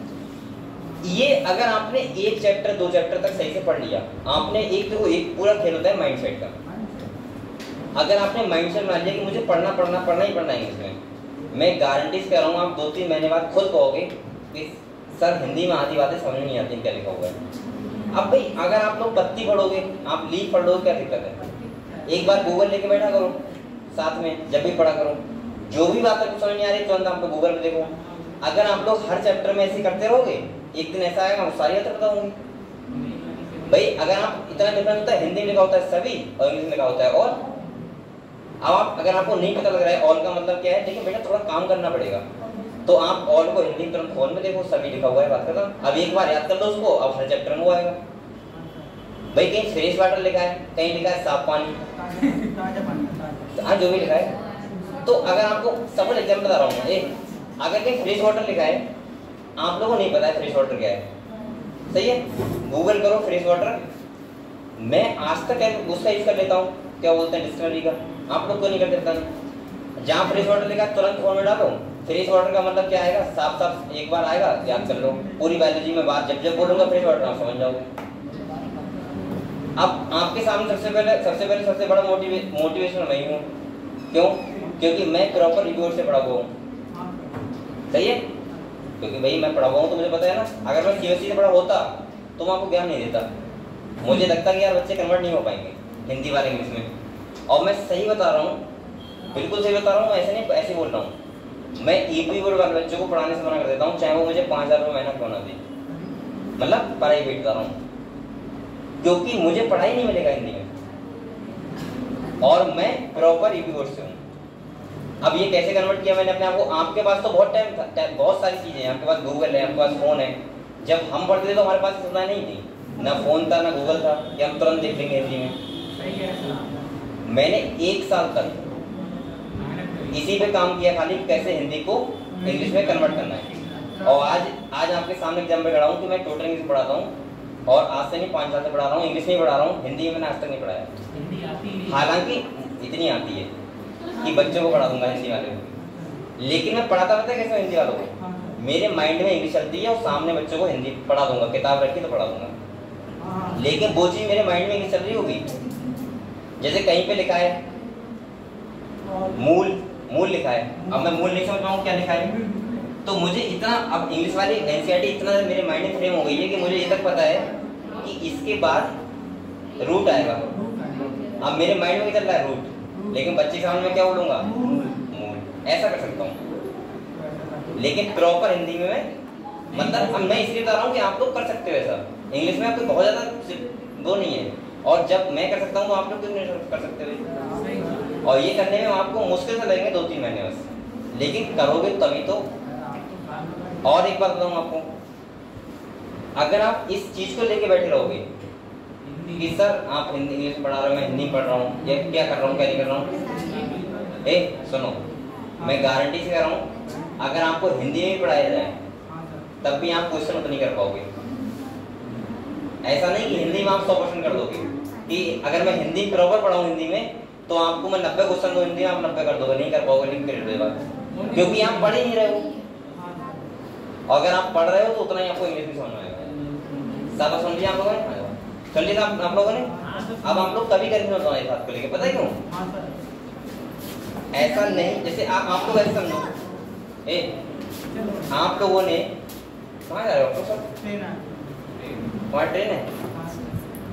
अरे तो वो बताओ तो मुझे, तुम ऐसे क्या? जी सर। ट्रेन है, ठीक है जाओ। मैं कौन सा ऐसे आने लगे? नहीं सर, मैं वो भैया का उनसे पूछा आपने। अच्छा ठीक है। अब आप लोग बेटा ये बताओ मुझे, अगर आप लोग यही सोच रहे हो कि हिंदी में पढ़ते मुझे ज़्यादा समझ में आता है, आप लोग सही बताओ, आप लोग इंटर करके क्या हो सब बच्चे? और आप लोग इंटर में आपको क्या पढ़ाया गया था? हिंदी में? आपको कितना ज़्यादा फिजिक्स केमिस्ट्री का लेता हूँ, मैं हिंदी में आपको टेस्ट ले रहा हूँ, आपको कितना आता है? कुछ नहीं आता है, क्योंकि आपने, मैं ये कह रहा हूँ, बात हिंदी इंग्लिश की नहीं है, बात है कि आप मेहनत कितना कर रहे हो। आपको हिंदी पढ़ाऊंगा तब भी आप ऐसे रहोगे, अगर आप पढ़ोगे नहीं तो। और पढ़ोगे तो बेटा यही सब कुछ है, क्योंकि मैं तुम्हारे सामने खड़ा हूँ इसलिए बोल रहा हूँ कि मैंने ये सब किया है। बहुत ज़्यादा टाइम नहीं, मैं आपसे साफ साफ कह रहा हूँ, अगर आप घर पे 2 घंटे बायोलॉजी पढ़ रहे हैं डेली, मैं 100% कह रहा हूँ जो बच्चा 2 घंटे बायोलॉजी पढ़ रहा है डेली, छुट्टी मत करना बस। हिंदी वाला बच्चा मुझसे आके ये कहते कि सर अब भी मुझे इंग्लिश समझ नहीं आ रहा है, मैं साफ साफ कह रहा हूँ, मैं कभी मान ही नहीं सकता, लेकिन वो 2 घंटा बराबर पढ़ रहा होगा घर पे, वो कह ही नहीं सकता ये बात। 2 महीने टाइम लगेगा उस, हाँ 2 महीने तो मैं भी समझ सकता हूँ, उसके अंदर थोड़ा डर निकलेगा ना, हिंदी इंग्लिश का ये बैठा हुआ है। और बेटा ये सबसे पूरा बात है माइंड सेट की। मैं आप अगर आपने ठान लिया कि मुझे करना है तो हो जाएगा। आप लोग सोचो अरे चलने दो, चल रहा है, पढ़ेंगे तो हम खाली आधे घंटा, या पढ़ेंगे नहीं, तुम कुछ भी कर लो, तो फिर तो मैं क्या, फिर तो आपके पापा मम्मी भी नहीं कर पाएंगे कुछ। सही कह रहे हैं। और बेटा एक बात और बताओ, अब आप बच्चे नहीं रहे हो ना, कोई आप छोटे बच्चे हो कि आपको मैं डेली समझाऊं कि आपको कैसे पढ़ना है। आप लोग इतना आपके अंदर वो होना चाहिए कि अब आप समझदार हो गए, और समझदार छोटे मोटे नहीं हुए हो भाई। यहाँ पे सब बच्चे ऐसे होंगे कि लगभग 18 साल प्लस की होगी, ऐसा कोई बैठा है इसके 18 से कम है? अच्छा है, चलो ऐसा भी कोई 17 से नीचे है? 16? चलो तो आप 12th में ना, अभी मैं 12th पास आउट कर रहा हूँ,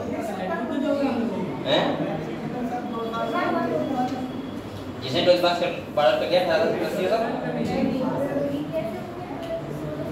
अब तुम्हारे पापा मम्मी ने बहुत कम एज लिखवा दी, इसका मतलब है। चलो कोई बात नहीं, मैं बता रहा हूँ आपको क्या बता रहा हूँ, और एक मैं ये बात आपको इसलिए बता रहा हूँ कि आप थोड़ा मोटिवेट हो जाओ, सही रहेगा। और एक अगर आप लोग ये सोच रहे हो करने के लिए हमारा माइंडसेट होना चाहिए, आप लोग शायद यहाँ पे 20-21 साल के बच्चे बैठे होंगे, एक भी नहीं है, लेकिन मैं आपको बताऊँ, मैंने पहली बार जब नीट पढ़ाया था मैं 21 साल का था, 21 साल, 21 ईयर। और ये मैं ऐसे नहीं कह रहा हूँ, आप देख सकते हो, क्योंकि वो मेरे साथ स्टार्टिंग से पढ़ा रहे हैं, जब से मैं पढ़ा रहा हूँ। पहली बार मैंने कब पढ़ाया? 21 साल की, और वो भी डायरेक्ट नीट पढ़ाया, ऐसा नहीं कक्षा 5 के बच्चों को पढ़ाने गया था, डायरेक्ट नीट में गया। और मेरा पहला जो एक्सपीरियंस रहा है पहली क्लास, बेटा यहाँ को बातें बोल रहे था, क्यों बोल रहे हो? ये तुम लोग बोलो, मैं समझ रहा हूँ, शांति से बैठो। और ये मैं ऐसा नहीं कि पहले मैं क्लास कहीं ले चुका था, पहली बार पढ़ाने गया था, पहली बार नीट में गया था। तो ये होता है हमारे माइंडसेट का, आप लोग मान लोगे मुझे काम करना है तो आप लोग बड़े आराम से कर लोगे। और यही मैं कहता हूँ नीट के लिए, अगर आप सोचोगे ना कि मुझे एमबीएस बनना ही बनना है तो आप बन जाओगे। और अगर आप लोग फालतू में ही सब सोचोगे कि ठीक है चल रहा है, बात खत्म, हम तो अपने उसमें रहेंगे, तो 20-21 साल की बात नहीं कर रहा हूँ, आप 28-30 साल को जाओगे तब भी मेरे पास आओगे, ऐसी होगे जैसे अभी हूँ, मतलब कुछ ज़्यादा प्रोग्रेस नहीं कर पाओगे। और मैं आपसे बार बार कह रहा हूँ बेटा, खाली बीएससी फेल कर लेने से कोई नौकरी नहीं ले पाएगा। मैंने ऐसे इस बेरोजगारी में ऐसे लोग देखे हैं जो 30-30, 35-35 साल के हो गए, शादी भी हो गई है, अभी नौकरी नहीं ले पाए, और वो भी नौकरी बहुत बढ़िया नहीं देख रहे हैं कि भाई इस बंदी सोच रहे हैं। उनके अगर अंदर से बात करोगे ना तो वो कहेंगे यार ग्रुप डी मिल जाए तब भी काम चल जाएगा। ऐसा भी है। तो बेरोजगारी बेटा बहुत है, ध्यान रखना। कहीं आप इस गर्मी में हो कि हम तो बीएससी कर तो रहे हैं, हमारा तो काम हो ही जाएगा, बीएससी करने के बाद 2000 रुपये मिलेंगे हमको पर मंथ, 2000 में क्या या होता है? 2000 से 5000 के बीच में, इससे ज़्यादा नहीं मिलेंगे। समझ रहे हो आप लोग? तो इसीलिए मैं कह रहा हूँ कि आप लोग बेटा मेहनत करो, और मेहनत के आगे कुछ भी नहीं है। और मेहनत ऐसे मत करो कि खाली बस दिखावा के लिए कर रहे हो। मेहनत का मतलब होता है खुद से लड़ाई करना, कि मुझे करना है काम। ऐसा नहीं कि मुझे अपने दोस्त को दिखाना है कि मैंने 5 घंटे पढ़ाई की, और उसने कह दिया अरे तुमने 5 घंटे पढ़ाई की, तो तुम अब सोच रहे अब तो मेरा काम हो गया, बस इसीलिए कर रहा था मैं। होता नहीं, बहुत अच्छे होते हैं। एक दिन करेंगे 5 घंटे पढ़ाई, फिर 3 दिन उस 5 घंटे को बताने लगाएंगे। वो 3 दिन नहीं पढ़ेंगे, फिर उन्हें 3 दिन बताने लगेंगे सबको कि मैंने 5 घंटे ज्ञान देंगे। या जैसे मम्मी पापा के सामने 6 घंटे पढ़ लिए मान लिया, रात के 3 बजे तक, पापा ने चुपे देख लिया बच्चा पढ़ाई कर रहा है 3 बजे तक, तो अगले दिन 4 दिन तक गर्मी में यही घूमेंगे कि मैंने उस दिन देखो तुमने देखा नहीं क्या पढ़ाई कर रहा था, अब मैं क्या पढ़ाई करूँगा? अब एक गधो तुम्हें अपने लिए पढ़ना है। मम्मी पापा देख, मैंने 80% बच्चे से पता क्या करते हैं? 80% वो तभी तक पढ़ते हैं जब तक उन्हें कोई देख रहा हो। उन्हें पता है पापा जाग रहे हैं तो पढ़ना तो है, अभी पढ़ लो।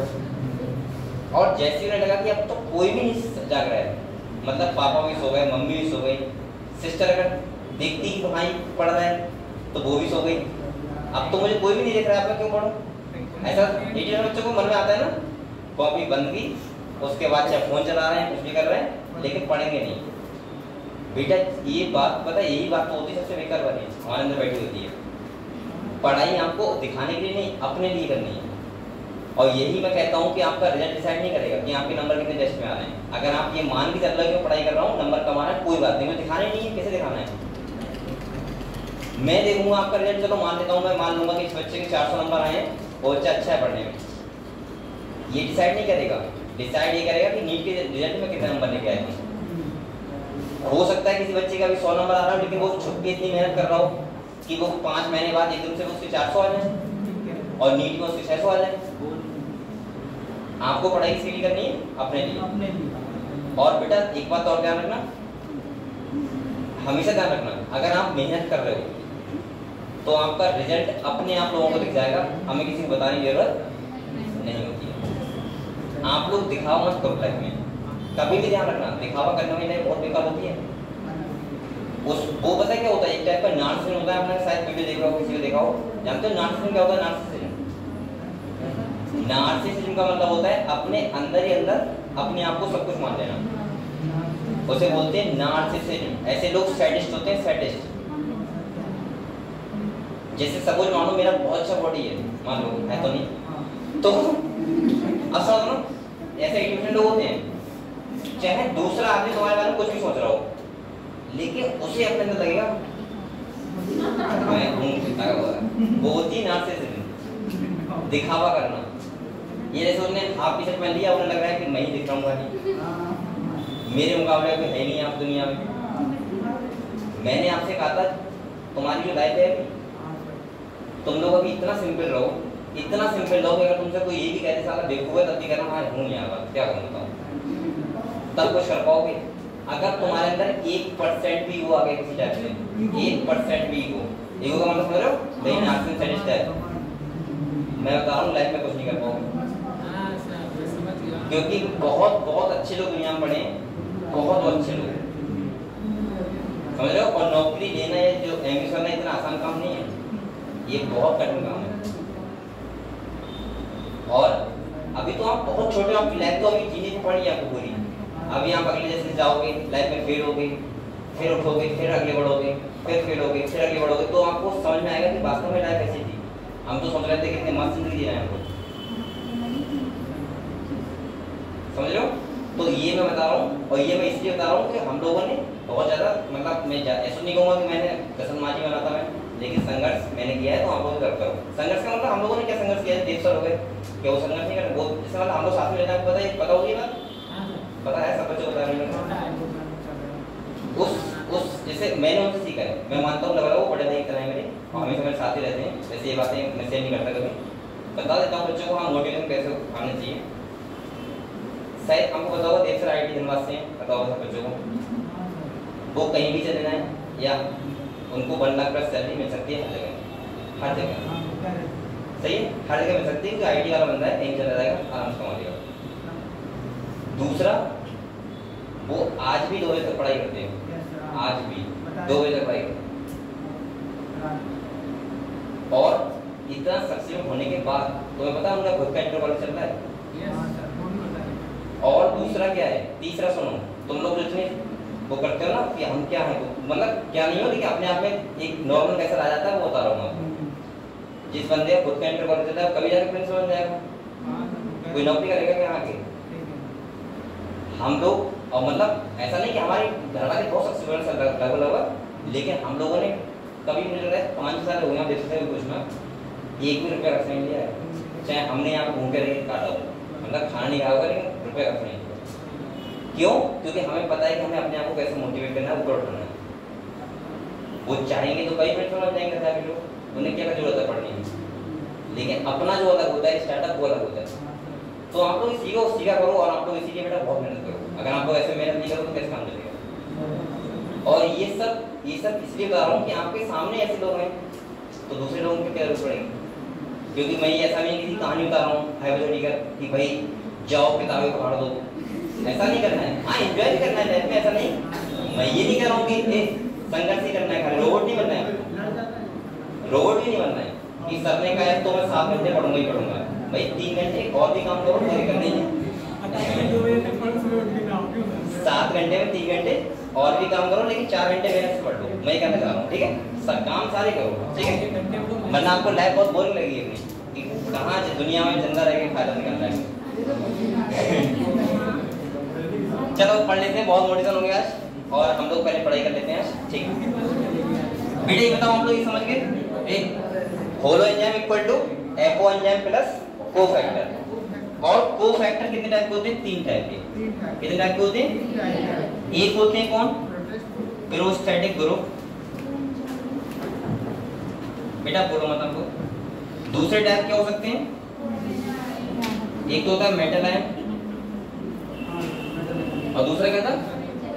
को एंजाइम, सॉरी ठीक है, को एंजाइम।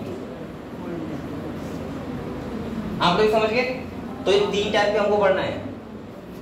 अब आप लोग यहाँ पे सुनो, ये दोनों होते हैं ऑर्गेनिक, क्या होते हैं? ऑर्गेनिक, क्योंकि ये तो प्रोस्टैटिक ग्रुप होते हैं, ये ऑर्गेनिक टाइप होते हैं, और ये विटामिन के बने होते हैं कोएंजाइम, तो इसलिए ये भी ऑर्गेनिक हो गया, और ये कैसा होता है? इनऑर्गेनिक। ये बात ध्यान रखना है।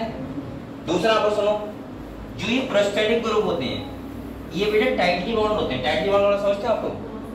ये एंजाइम के साथ हमेशा लगे रहेंगे, और ये कैसे होते हैं? ट्रांजिएंट, मतलब जब एंजाइम को एक्टिव होना होगा तो आ जाएंगे, और जब एंजाइम एक्टिविटी नहीं करनी होगी तो हट जाएंगे। और ये मेटल आयंस कैसे होते हैं कि मतलब जब एंजाइम एक्टिविटी होती है तो वहाँ पे क्या होते हैं, जैसे आपने बहुत सारे एंजाइम मैंने बताए कि मैग्नीशियम आयन की प्रेजेंस में ऐसा एंजाइम वर्क करेगा, कैल्शियम आयन की प्रेजेंस में ऐसा करेगा, तो इसका मतलब वो क्या होते हैं? कोफैक्टर। समझ गए? तो किताब पढ़ने वाला टॉपिक, ठीक है। इसके बाद ये लिख रहे हो क्या? देखो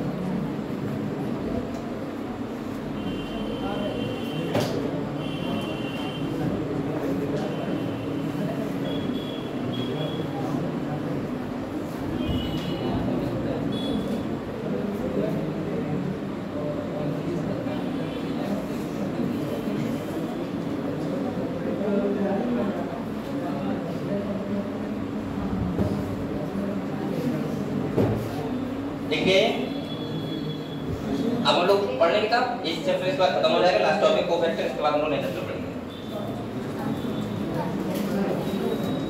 देखो यहाँ पे बेटा कोफैक्टर क्या पढ़ना है? कोफैक्टर पढ़ रहा है। मैंने आपको बताया 3 टाइप के होते हैं, कौन से? प्रोस्टैटिक ग्रुप, या तो हो सकते हैं कोएंजाइम, और तीसरे क्या हो सकते हैं? कोफैक्टर, मतलब मेटल आयन। ठीक है, कह रहे enzymes are composed of one or several polypeptide chain. आपको पता है ये बात? पॉलीपेप्टाइड का मतलब क्या होता है? पॉलीपेप्टाइड का मतलब बहुत सारे बॉन्ड जो जुड़े होते हैं, और उनसे क्या मतलब ऐसे समझा करो, chain of amino acid, chain of. और बेटा चेन ऑफ अमीनो एसिड का मतलब होता है प्रोटीन। क्या होता है? तो आपको एक बात पता ही है, प्रोटीन से बने होते हैं सारे एंजाइम। ठीक है, कह रहे however there are a number of cases in which non-protein constitute called cofactor are bound to the enzyme to make the enzyme catalytically active। यहाँ पे सिंपल लिख रहा है कि ऐसा नहीं होता कि जो एंजाइम होता है वो अपने आप से ऐसे मतलब वर्क करे कैटालिटिक, उसको एक्टिव करने के लिए हमें क्या लगाना पड़ता है? कोफैक्टर, जिसे मैं बोलता हूँ नॉन प्रोटीन पार्ट। तो enzyme equal to protein part plus non protein part. ठीक है, कह रहा है बेटा the protein portion of the enzyme is called the, क्या बोलते हैं उसको? अब आप लोग देखो यहाँ पे लिखा हुआ है ऐसे, आप लोग बेटा मैंने साफ साफ कैसे लिखवाया है? सेंटेंस में लिखवा दिया, holo enzyme equal to apo enzyme plus cofactor. तो आप लोग बेसिक याद रखना। ठीक है, ऐसे आप लोग याद ना करो, कोई दिक्कत नहीं है। कह रहा है 3 काइंड ऑफ कोफैक्टर हो सकते हैं। पहला क्या है? Prostatic group. अब इसमें क्या ध्यान रखना है? देखो कह रहा है आर ऑर्गेनिक कंपाउंड होते हैं and are distinguished from other cofactor in that they are tightly bound। कैसे होते हैं? to the एपो एंजाइम का मतलब क्या होता है? प्रोटीन पार्ट, मतलब प्रोटीन पार्ट से कैसे बंधे होते हैं? टाइटली का मतलब समझ रहे आप लोग? मतलब हटेंगे नहीं, लग गए तो लग गए। अगले कह फॉर एग्जांपल पेरोक्सिडेज एंड कैटालेज। ये क्या है? एंजाइम। कह रहे हैं which catalyze the breakdown of hydrogen peroxide to water and oxygen। इसमें कन्वर्ट करता है वाटर और ऑक्सीजन ब्रेकडाउन करता है। और कह रहा है यहाँ पे प्रोस्टैटिक ग्रुप क्या है? हीम। क्या है? Is the prostatic group and it is a part of the active site of the enzyme. तो आप लोग खाली इतना ध्यान रखना बेटा, ये देखो पेरोक्सिडेज और कैटालेज का प्रोस्टैटिक ग्रुप क्या है? हीम। सही है, तो इन तीनों को आप लोग साथ साथ याद रखना। मतलब विदाउट हीम के इनएक्टिव रहेंगे, और जब ये होगा तो क्या होंगे? एक्टिव। समझ गए? क्लियर हुआ?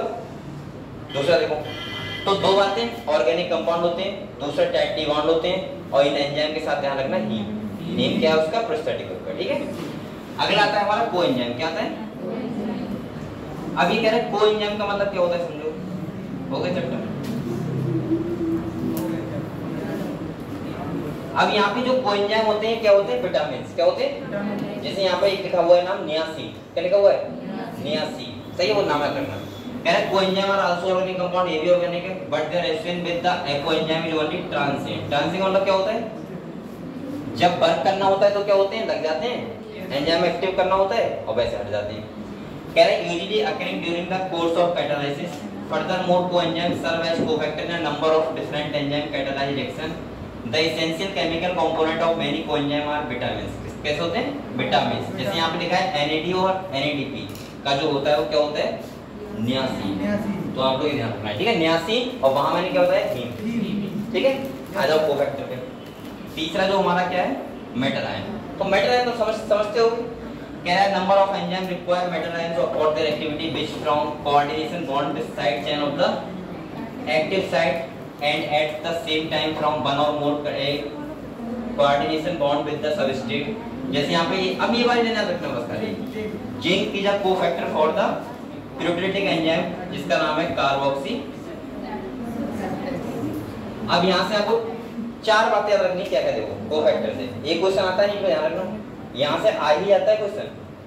क्या रखना? देखो पहला आपको ये ध्यान रखना है कि जो कोफैक्टर होते हैं वो आपको ध्यान रखना है एपो एंजाइम वो holo enzyme equal to apo enzyme plus cofactor, यानी कि enzyme equal to protein part plus non protein part. याद रखना है पहली बार। दूसरा आपको ध्यान रखना है 3 टाइप के होते हैं, पहला प्रोस्टैटिक ग्रुप, दूसरा कोएंजाइम और तीसरा मेटल आयन। चौथी बात आपको ध्यान रखना है कि जो टाइटली बॉन्ड होता है प्रोस्टैटिक ग्रुप होता है और जो ट्रांसिएंट होता है वो कौन होता है? कोएंजाइम। सही है। आपके लिए एक एग्जांपल खाली हीम का है प्रोस्टैटिक ग्रुप का, जो एंजाइम के नाम पे रखना। सही है। और दूसरा आपको एक कोएंजाइम का क्या है? विटामिन नियासिन, NAD और NADP के लिए। और तीसरा आपको ध्यान रखना है कोफैक्टर किसका लिखा है यहाँ पे, वो मेटल आयन जिंक का, और जो जिंक किसके लिए है, कार्बोक्सी।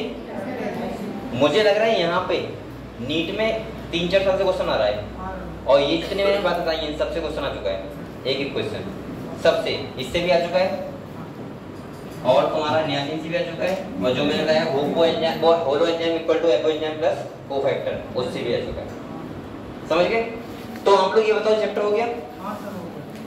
तो अरे अभी आपको बैठना है, ज्यादा अब मेरी बात सुनो, आप लोग ये सोचो बायोमोलिक्यूल्स तो हो गया, किसी बच्चे को कठिन लगा क्या? अगर आपको कोई बात लग रहा है तो आप लोग एक बार पूरा चैप्टर देखो और मुझे बताओ, उसके बाद हम लोग थोड़ा सा एक इंट्रोडक्शन करेंगे सेल साइकिल सेल डिवीजन का, उसके बाद आपको छोड़ूंगा, कल से स्टार्ट करेंगे, ठीक है? तो आप लोग एक बार देख लो, एनसीईआरटी देखो।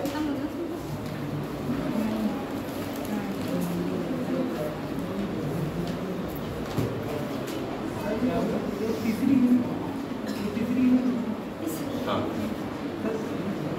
और cell cycle and cell division ये चैप्टर बहुत इंपॉर्टेंट चैप्टर, नीट में उससे 2-3 क्वेश्चन आ ही जाते हैं, और इतना सिंपल चैप्टर है, अगर आपने मन से पढ़ लिया, मैं पूरा चैप्टर आपको कल पढ़ा सकता हूँ, लेकिन मैं फिर भी 3 दिन लूंगा आराम से, लेकिन समझाने के लिए आपको 1 दिन बहुत है, बहुत चैप्टर, ठीक है? बहुत अच्छे से, और कोई भी आपको क्वेश्चन गलत नहीं होगा, क्योंकि बच्चे बहुत फंसे रहते हैं ना, म्यूसिस क्या है, माइटोसिस क्या है, एनाफेज क्या है, प्रोफेज क्या है, कब क्या हो रहा है, फंसते हैं ना, तो इसीलिए आप लोग मिस मत करना लेक्चर, ठीक है? कल का बेटा एक बार रिवाइज कर लो आप लोग।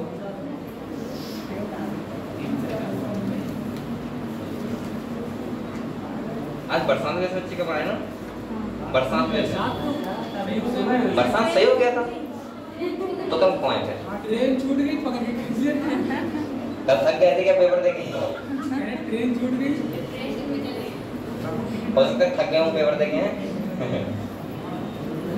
कॉलेज वाले जो जाते हैं वो बच्चे नहीं आए ना, एक लड़की बैठी खाली कॉलेज वाले। सर ट्रेन तो छूट गई, कैसे जाएंगे हम लोग? ट्रेन तो छूट गई हम लोग। ट्रेन भी छूट गई थी, मेरी ट्रेन छूट गई। पढ़ो आप लोग अच्छे से। 5 बजे आती है ट्रेन।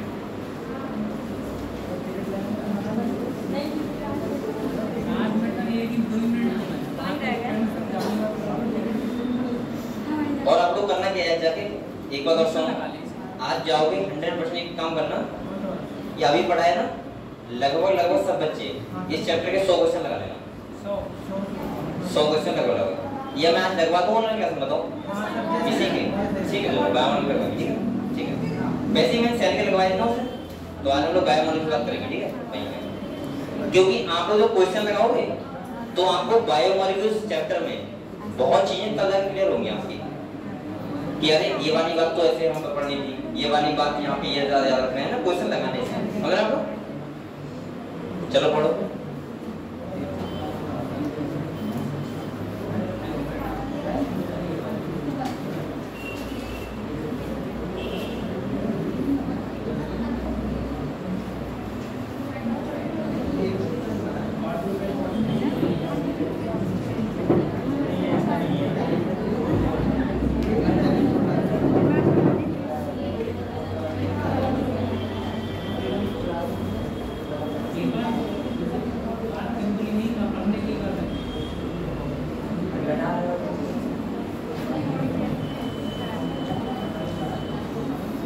किसी बच्चे को कुछ पूछना हो तो पूछ लेना उससे कि सर ये वाली बात दोहरा बताओ, सही है? क्वेश्चन लगाना, ठीक है?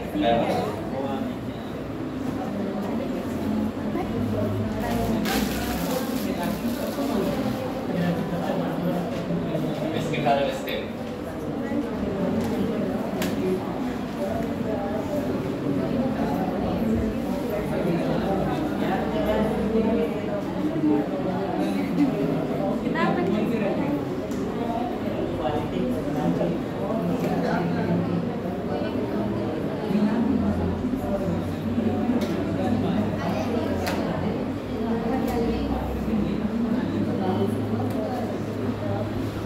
आप लोग पढ़ रहे हैं, बातें कर रहे हो खाली, ये देखो बातें कैसे कर रहे हो अभी, मतलब रखी लिया है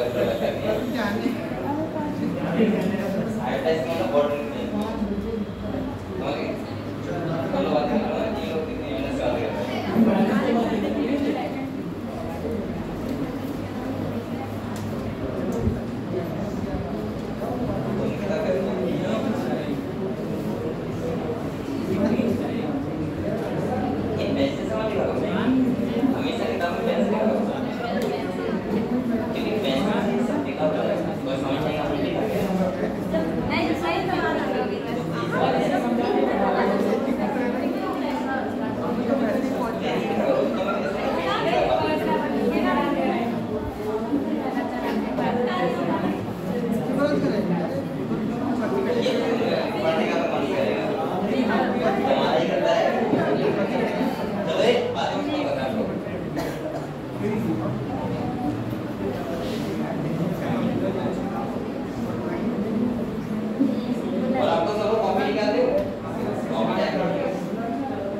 पता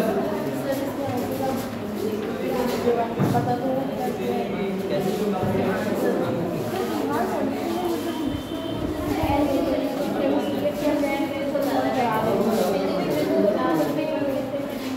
ऐसा करना जब तक ये होना ही लगा ये मोबाइल जैसे कहना जब ध्यान करवाते हो ना